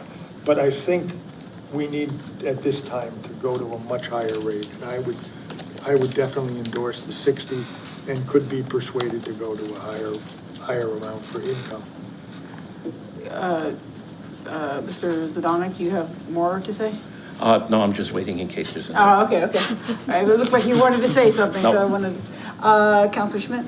Thank you, Madam President. I did want to clarify one thing real quick, which, forgive me if I'm misreading a potential miscommunication, but in terms of it being appealing to folks, that 4% is, if I can clarify, that 4% is coming back to the city and would not be going to the individual who would be deferring their payment. Mr. Zolley? Yep. Yeah, the 4% gets added to their payment. And it's 4% simple interest, it's not compound. Right now, people that don't pay their taxes for the first 3 years are paying 12% compounded. And then after it goes through the treasurer's office and it gets tax taking is filed, we don't actually take the property. The interest rate drops to 8%. The state recently lowered tax taking interest from 16% down to 8%. Councilor Newton? Do people have the option to defer part of what they owe? So let's say people want to defer the $1,200 that they're now going to have to pay, average. Can they do that and pay the rest of what they've been affording? Or does it have to be the whole thing for the year? Mr. Zdonik? Yep. People can defer any amount. I'm sure they wouldn't want to defer $1 or $10, but if the override for a person is $1,200, they could defer $1,200 and basically pay the same amount they were paying. Councilor Newton, follow up? Yeah, and I think that's why I'm kind of thinking about raising it to the senior circuit breaker levels, because I think there are a lot of people out there who are probably having income around the $75,000, but expenses are so high right now. And they're probably, getting by, but to add another $1,200 onto their plate, I think is going to be really difficult for a lot of those people, and especially seniors who have huge medication bills. They're just getting higher, hospital, PT. Like, I know I saw it with my dad. You can have money coming in and it still be very expensive to live as a senior. So I do think 60 is low. Thank you. Any other comments from councilors? Counselor Schmidt? Thank you, Madam President. Couple things. First, I want to echo what Councilor Jamrock McQuaid said, that, this is very much not something that's going to magically fix this. And in fact, I see it very much as a last resort tool that folks can tap into when they're in their most dire straits. As a result, we don't see a huge number of people taking advantage of this. I did just want to state, in case it's useful for other folks, we did have some information shared with us at the finance level when we were discussing this. There are currently 0 people taking advantage of this in Easthampton. None of the communities that were included in the list that was sent to us had more than 10 people, except for Boston had a whopping 27. The next highest was Framingham at 8, and they had this set at $60,000. I also just wanted to state, if we go to that 60,000, in terms of surrounding communities, we will be essentially setting the pace in a lot of ways. What we looked at has Northampton at 40,000, Amherst at 40,000, South Hadley at 20,000. No wonder they have 0 people taking advantage of that. Westfield at 55,000. And so I just wanted to kind of provide some of that context. I think there was definitely a willingness on the part of our committee to, we wanted to recommend something higher, but we were kind of taking some of these other communities into account and recognizing that we would be quite a bit higher than a lot of them. And also noting that we can, as was mentioned, revisit this in the future too, as we see how people start to use it or not. Thank you. Counselor Kwasinski? And I appreciate what Councilor Schmidt has said. However, if we look at how much people are going to be earning and what it's worth today and what that 75,000 is really going to mean next, or 60,000 will mean next year or the year after when somebody says, I just can't take it anymore, I've got to defer my taxes. We're going to be behind the curve again. Setting ourselves to the max, to the allowed amount, I think sets a standard. It sets a standard that can help a lot of people, but they have to want this help, and this will give them the opportunity to take advantage of it. 20,000 was ridiculous. 60,000, I'm not sure will catch the attention of enough people. I think the 75, this is something I really have to think about. Okay, I got to do my income tax, hand in whatever forms there. I'm sure there's all sorts of forms they hand in to prove your income and do this or that. I think we'll be making the right move, and I don't think, given what we've looked at for other communities, that we're going to be flooded with folks who are going to be taking advantage of this plan, and the city's going to be waiting for the funds. That's my take. Vice President Jadzik? Thank you, President Denham. Yeah, I just wanted to echo, I'm quite amenable to raising this to the circuit breaker levels. I think for all the reasons that other councilors have shared, I think also just from an accessibility standpoint, why not give people, let them make the choice that they need this. I would hate to have someone who's making $61,000 be locked out because we didn't raise it to a higher level. $75,000 today is not the same $75,000 that it was 5, 10, 20 years ago. And so I think that, especially because it's limited to senior citizens, it's not going to be for every single resident in Easthampton. I do think that I would like to see us set a standard in this area. Great. Counselor, or Chair Peak? Sorry, your Sure. hand. Yeah, so I'm really open to the circuit breaker. There's just a couple of things that I just wanted to make sure that we talk through first, because I do think that there's some things. The first one is this is something allowable, but out of 351 municipalities, just nobody's ever done it. So I do think that there is an extent to which, if we were to do it, I honestly have some questions about how exactly do I make that motion? But I think I could make a guess at it. But I think that the bigger question I have is I think that there's one thing that is relevant is am I just setting it to the amounts that are currently in the circuit breaker, or do I say I am setting it to the circuit breaker, and ergo when the circuit breaker changes, our eligibility requirements change, or is this something that we would need to revisit annually to figure that out? So that's a thing that I'd want to understand better. And I do think that it's worth saying, like, there is, in the short term, I don't think it's going to be big, but there is some amount of liability related to this. If you actually look at the population of people who are living in Easthampton, who are homeowners, who are senior citizens, who have lived in their houses 10 or more years, and who have incomes under the circuit breaker, it's a pretty substantial portion of people. And I don't think that a substantial number of those people would use this program for various reasons, but should they, it would potentially lead to a not insignificant amount of revenue that we'd be getting at some point, but not this fiscal year. And so I'm not opposed to that, but I want to make sure that if we're going to be considering that, we understand that there is some risk that this program is in fact widely used, and that leads to a small shortfall in our revenues from what we anticipated in the short term. Now, again, we do get all that revenue back in the long term, but in terms of funding this particular fiscal year, nobody else has ever done this, so it's hard to really know how widely it would be used. I mean, like Boston has.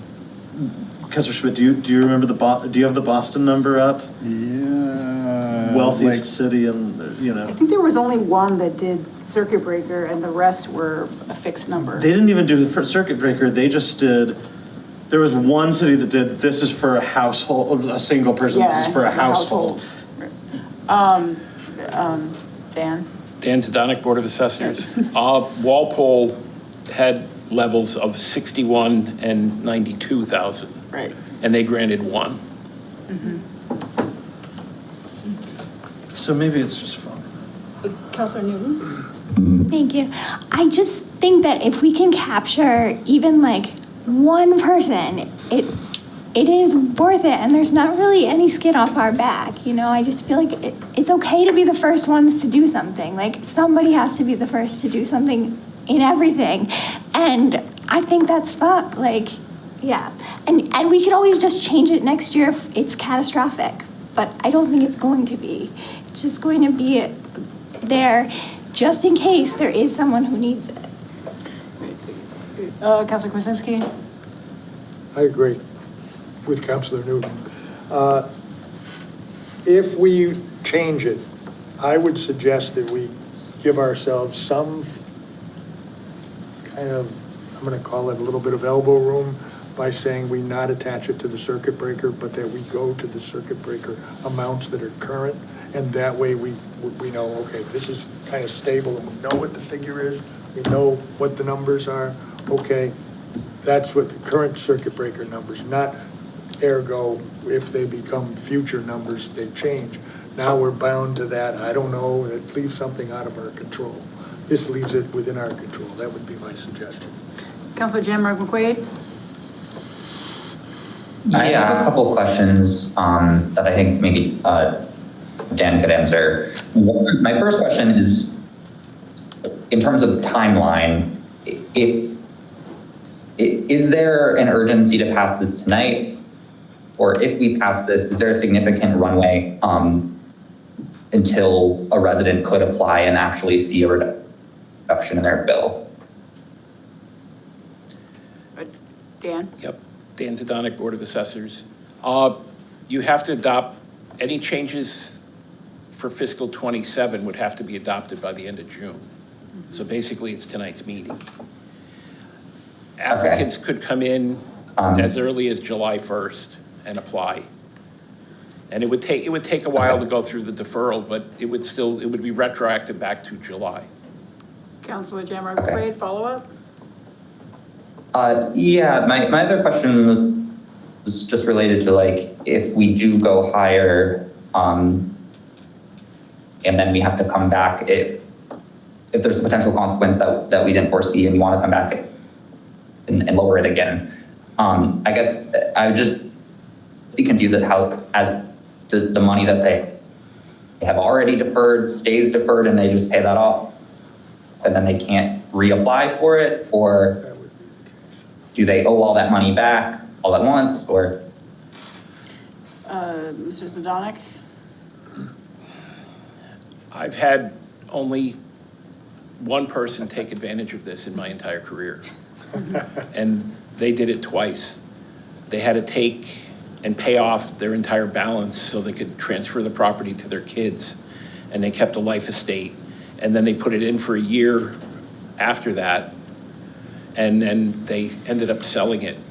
So they had to pay that back. People, if you defer, if somebody were to defer their fiscal 27, that's deferred until they choose to pay it off at 4%. They could turn around for 28 and say, I want to pay the full amount. Councilor Peak, or Chair Peak, I saw your hand. Yeah, I was basically just going to say what Dan said. It's true, we could always change it back or lower it if it became a big thing. I'm open to doing it. I just think that, it's just we'd be in uncharted territory. So it makes me a little nervous, but I'm open to it, just given the circumstances. And it seems like that's the way that this council is drifting. So I'm fine moving forward with that if that's the way that people want to do it. Great. Any further comment from councilors? None? Chair Peak? Oh, actually, I have one more thing. Just respectfully, the one thing is, if we're going to do the circuit breaker amount, I would sort of want to just set it at the circuit breaker amount, simply for the reason that councils, one thing that I have found is that if there's one thing that I think city councils are very, very bad at, it's manually keeping up with inflation. I mean, last year we talked about like parking ticket amounts that hadn't been changed since the 80s.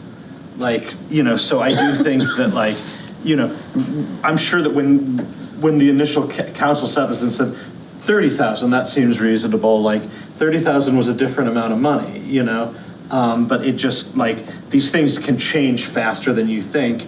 And if you don't pay attention, the one thing the thing that makes me a little bit nervous, but I'm okay going forward with the circuit breaker, is just that the population of people who's eligible to this is so far expanded over what's been seen before that it is I just don't know what that actually looks like and how that population responds. But I'm open to I'm open to trying it. But what I like about that is the idea that we're not going to go 20 years and then suddenly be setting it at 75,000, but Social Security doesn't cover 75,000 now because of all of the whatever nonsense happens between now and then. So that's how I would prefer to make the motion. Great. Okay. Do you want to make the motion? Vice President Jadzik? Thank you. I just had one final clarifying question, just to make sure I'm totally clear on this. If we set the income limits at the circuit breaker or some similar number, can we change that in the future? I heard we could do that for the interest rate, but we can do it for the income as well? In either of these things, we can change but whatever we set is the next fiscal year. Okay, got it. That makes me much more comfortable, because if we see an explosion of people coming in this coming fiscal year, then I think that'll give us a lot of good data that we can adjust as needed in the future. Thank you. Mr. Zadanek? One clarifying point. The income, it's not taxable income, it's gross income. It's gross receipts. So somebody has $50,000 in taxable income and $50,000 in tax exempt income, that would be 100,000, not 50. So anybody that's got a large tax exempt income stream is probably not going to qualify for this. Great, thank you for that. Councilor Schmidt? Thank you, Madam President. I just wanted to clarify, I recall from our finance meeting the discussion of tying it to an external figure came up, and it's my recollection that we said that was not an option for this in the way that it was when we tied some recent numbers to COLA increases, for example. And so I just wanted to bring that up, test my own memory and ask for clarification from the other folks that were there or from the Board of Assessors. Chair Peak?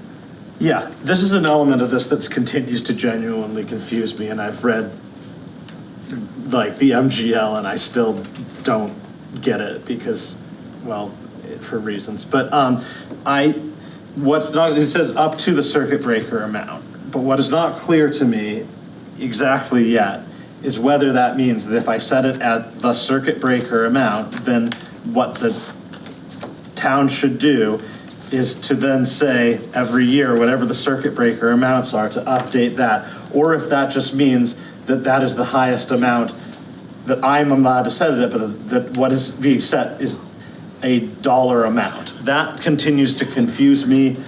What I know for sure is that we can set it at that amount now, and if in fact it's the latter and we have to manually adjust it every year, then we can do that, but we can get that clarification on the back end, because I don't think either one would not change my basic stance towards this, but I continue to be confused about that exact mechanism. So there's two things. One, we can find that information and vote next week, or we can do this and instead of saying the circuit breaker, can we just set the numbers? Sure, we can. I'm just saying whatever the answer is there wouldn't actually change how I vote. Yep. So I'm fine to just do that and then figure it out. Okay.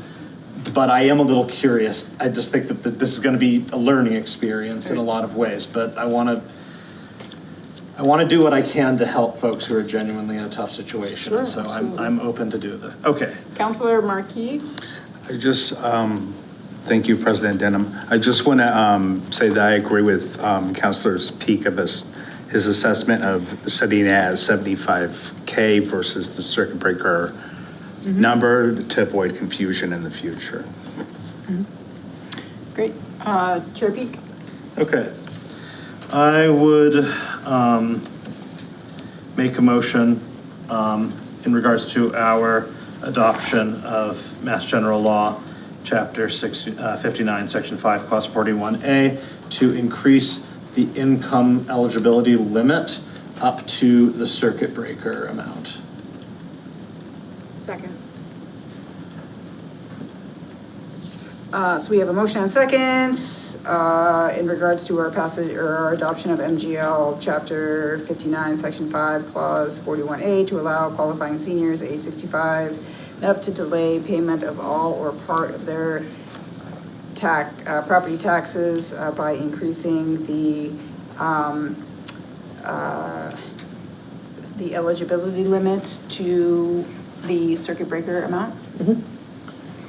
Any further For discussion? clarification purposes, for us to all understand what those amounts are, could we just review what the amounts are? That I understand 75, 94 for head of household, if a 94,000, and 112,000 for married filing jointly. Gross receipts, Gross receipts. Correct. not net income. Any further discussion? Seeing none. Marianne? Amanda Newton. Aye. Nathan Marquis. Aye. Kayam Jamrong McQuaid. Aye. Connie Denham. Aye. Felicia Jadzik. Aye. JP Kuzinski. Aye. Tom Peak. Aye. Tamara Smith. Aye. Jonathan Schmidt. Aye. Motion passes. Great, thank you. Chair Peak? This concludes. Public Safety, Chair Newton. Thank you, President Denham. We have not met since our last meeting. And I think I need to request an extension for the e-bike regulations. I actually think we can just do a 30-day extension. So I move to extend by 30 days. Second. So we have a motion and a second to extend the amend general ordinance to include e-bike regulations and use by 30 days. Any further discussion? Seeing none. Marianne? Nathan Markey. Aye. Kayam Jamrong McQuaid. Aye. Connie Denham. Aye. Felicia Jadzik. Aye. JP Kwasinski. Aye. Tom Peak. Aye. Tamara Smith. Aye. Jonathan Schmidt. Aye. Amanda Newton. Aye. Great, motion passes. And then I also noticed that on the agenda again, the part that has the end date for review of language in the traffic rules and orders, oh, that one, okay, I need to extend that one by 90 days. I think we just took care of that because that's a ongoing thing, correct?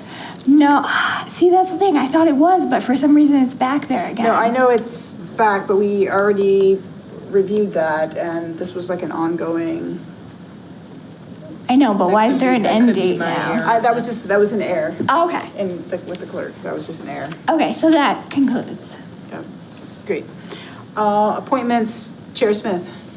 Thank you, Madam President. We have not met since our last city council meeting, but I would like to extend the 2 items on the docket for 60 days. Second. Great, I have a motion and a second to extend the ongoing agenda item request for board committee vacancy review recruitment and the proposal for mayor and clerk to create an appointment committee handbook by 60 days. Mm-hmm. Any further discussion? Seeing none, Marianne? Kayam Jamrog McQuaid. Aye. Connie Denham. Aye. Felicia Jadzik. Aye. JP Kwasinski. Aye. Tom Peak. Aye. Tamara Smith. Aye. Jonathan Schmidt. Aye. Amanda Newton. Aye. Nathan Markey. Aye. Great, motion passes. Before we get to ordinance, Chair Jamrog McQuaid, would you mind just turning off your camera? You've been a little bit garbled, so just hoping this can help. So ordinance, Chair Jamrog McQuaid? Yes, thank you, Madam President. I don't have a ton to report. The committee has not met since the last full council meeting for the creation of a cannabis equity ordinance to facilitate business participation. And I would like, in the form of a motion, to request an extension for 60 days. Second. Great, so I have a motion and a second to extend the creation of a cannabis equity ordinance to facilitate business participation by 60 days. Any further discussion? Seeing none. Marianne? Connie Denham. Aye. Felicia Jadzik. Aye. JP Kwasinski. Aye. Tom Peak. Aye. Tamara Smith. Aye. Jonathan Schmidt. Aye. Amanda Newton. Aye. Nathan Markey. Aye. Kayam Jamrog McQuaid. Aye. Great. And that concludes. Great, thank you. Property, Chair Kwasinski. Thank you.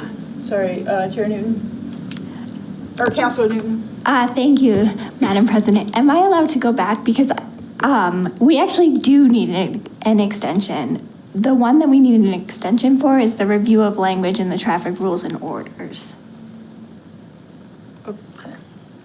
The one that we took the thing off from was the roadway infrastructure and pedestrian safety items. Okay, I got you. They sound a lot the same. All right, so. Okay, so I'll make a motion to extend by 90 days. Second.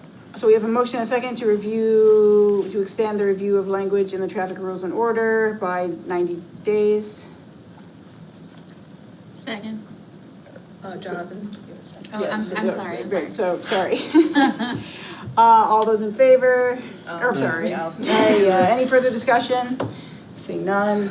Marianne? Okay, Felicia Jadzik. Aye. JP Kwasinski. Aye. Tom Peak. Aye. Tamara Smith. Aye. Jonathan Schmidt. Aye. Amanda Newton. Aye. Nathan Markey. Aye. Kayam Jamrog McQuaid. Aye. Connie Denham. Aye. Great, thank you for that. Apologies. Property Chair Kwasinski. Thank you, Madam President. Just wanted to keep you updated with regard to the town lodging. The walkthrough that's mandatory for anyone interested in the RFP is June 24th. That's proceeding smoothly. July 2nd is the day for having any questions be submitted to the city. July 13th is the date for any responses back from the RFP to come to the city and be opened. So that's moving along smoothly. This concludes property. Great. Chair Krasinski, Rules and Government Relations. We will be scheduling either next week or the following week a meeting to discuss the cell tower resolution. And I would like to be sure that we coordinate with Councilor Smith that she be available at that time, representing the district involved. So we'll be letting folks know that information shortly. This concludes. Great, thank you, Chair Krasinski. There's no old business. New business, Vice President Jadzik. Yes, first we have a city council action request regarding council committees. With regards to chair appointments, the request is that no council member shall simultaneously serve as chair of more than one standing committee, and I'd like to refer this, in the form of a motion, I'd like to refer this request to the rules. Second. So we have a motion and a second to send the city council action request regarding council committees, chair appointments to rules. Any further discussion? Seeing none. Marianne?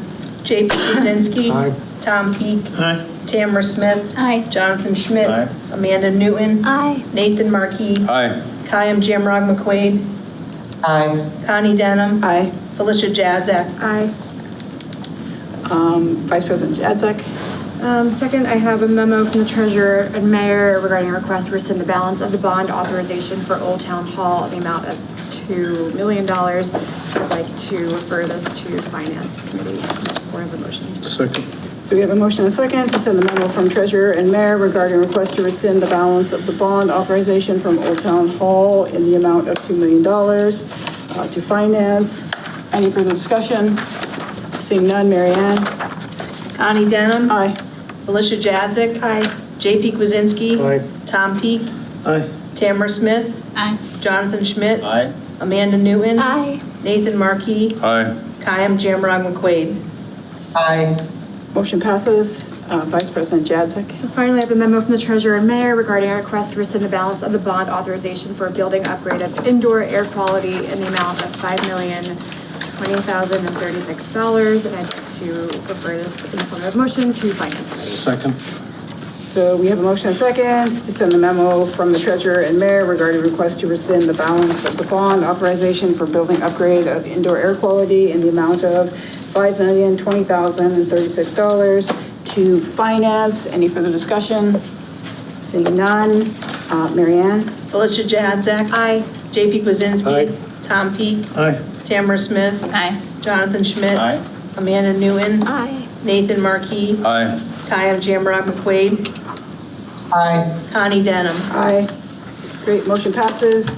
Before we adjourn, just want to remind folks that we have a public hearing next Wednesday at 6 p.m. In these chambers. Additionally, the next city council meeting, regular city council meeting will be on the third Wednesday of the month, which is July 15th, 2026. So just want to make sure everyone's calendars are accurate in that regards. We have finished everything on our agenda, so I will take a motion to adjourn. So moved. Wait, sorry. Oh, we have to do more public speak. Oh, more public speak. I forgot about more public speak. Sorry. Yes, public speak. I apologize. I should have done that. Much sooner. I apologize. Public speak open. Yes, it is, sir. My Caribou Line Street. Again, I'm going to go to it, is the fact that this building, the citizens of Easthampton's building, needs to be open 5 days a week. Perfect. It's 3-day weekends should go by and by. The citizens should be able to access the citizen's house 5 days to conduct their business. I don't know if you folks have the power to do that, but I think it's time to open it up. And I think that a lot of you may have been hearing from your citizens after the override. They're not happy. And I think it's going to get worse the more they see their money being spent and the taxes going up and this building closed every Friday. So please, if you can, open the building 5 days a week for the citizens. It's their building. It's not the employee's building. They pay the taxes, they pay the salaries. They should have access 5 days a week. Great, thank you. Anyone else for public speak? Great, please state your name and address for the record. Good evening. My name is Don Pullen. I currently reside on Ashley Circle. I grew up on Briggs Street around the corner. I've been a lifelong resident of this town, now city. First of all, sitting here for almost 4 hours, it reminded me of my 4 years on the school committee and an appreciation for how complex and detailed the issues are you deal with. So I just want to say I appreciate the work you do. I came here tonight because I thought it was a budget hearing. So before you settle the budget with regards to the 2.5 override, I would like for you to reflect upon the fact that 48.5% of your citizens voted against that override. And you should govern for the entire city. I would also like to state that less than half of the registered voters in this town, in this city, voted. I would say that most of those people are not engaged in the process. Certainly if you were a yes vote, you're highly engaged. Likely you need to govern for them as well, but likely they would have been no voters. I'd also like to say that in my opinion, had it not been for some distasteful things, in my opinion, on the no side, and some confusing information on the yes side, this vote could have easily gone the other way. Once again, a reason for this board to govern for the entire city, not just the yes vote. To me, a reasonable compromise would be that you not race to the entire override amount, that you do make some cuts, that you let the mayor and the superintendent earn the money that you pay them, and they are highly compensated to do these jobs. I think you only have to reflect upon some of the statements you've made tonight, Councilor Peak, in terms of the huge amount of senior citizens that fall into your rescue plans, let's say. You're talking about circuit breakers. The seniors I know, growing up on Briggs Street, are living on $30,000 to $40,000 a year. They're not likely to take advantage of your programs because they're awfully proud of themselves to stand on their own 2 feet.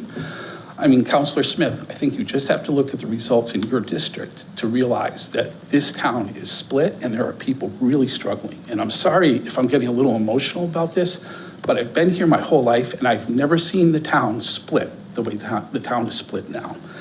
The last thing I would just like to bring to your attention, and I'm not here to litigate this, is Massachusetts court law, case law, in the case of Anderson versus the city of Boston. I'll finish up, thank you. That and the clarification from the Mass Office of Campaign and Political Finance.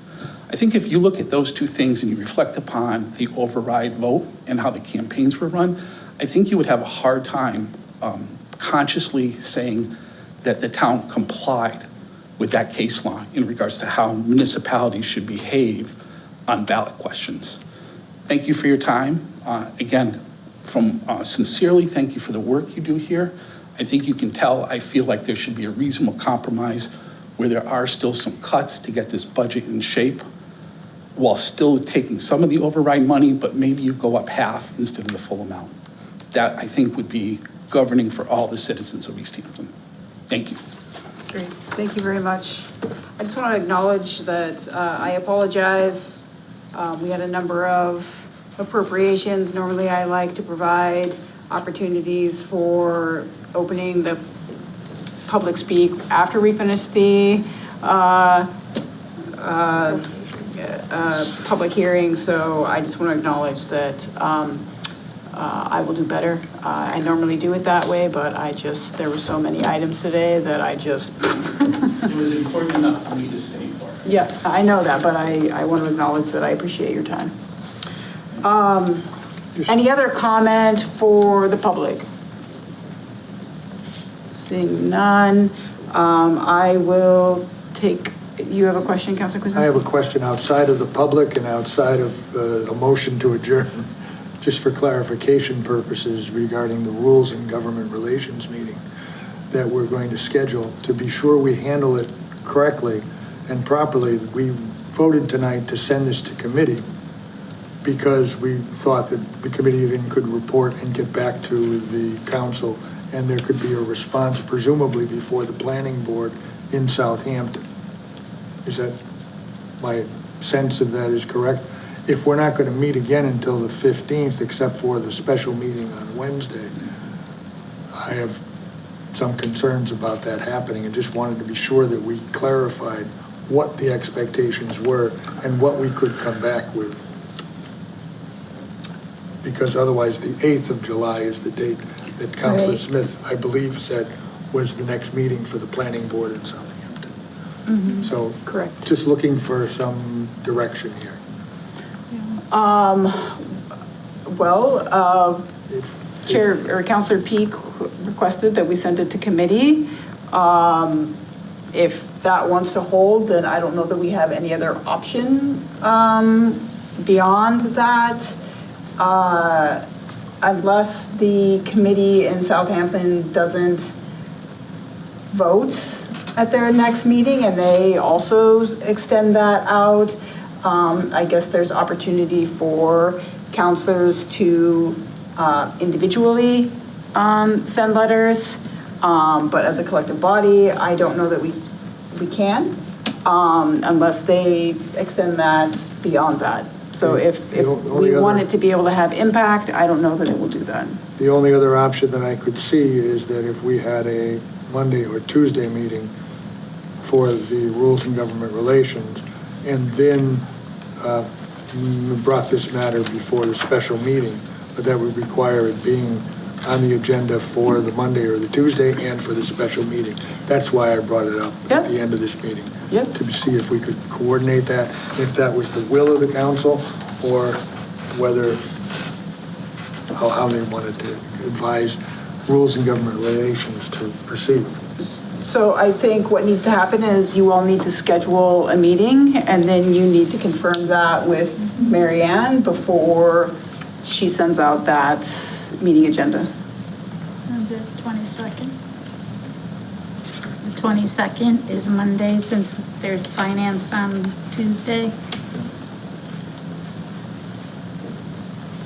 Okay, so we have our what I'm going to call them marching orders. It's Monday or it's not. Right. Thank you very much. We'll do our best. All right, so, great. Any other? Okay. So I'll take a motion to adjourn. I have a motion and a second to adjourn. Mary Ann? J.P. Kwasinski. Aye. Tom Peak. Aye. Tamara Smith. Aye. Jonathan Schmidt. Aye. Amanda Newton. Aye. Nathan Markey. Aye. I am Jamrock McQuaid. Aye. Connie Denham. Aye. Felicia Jaznik. Aye.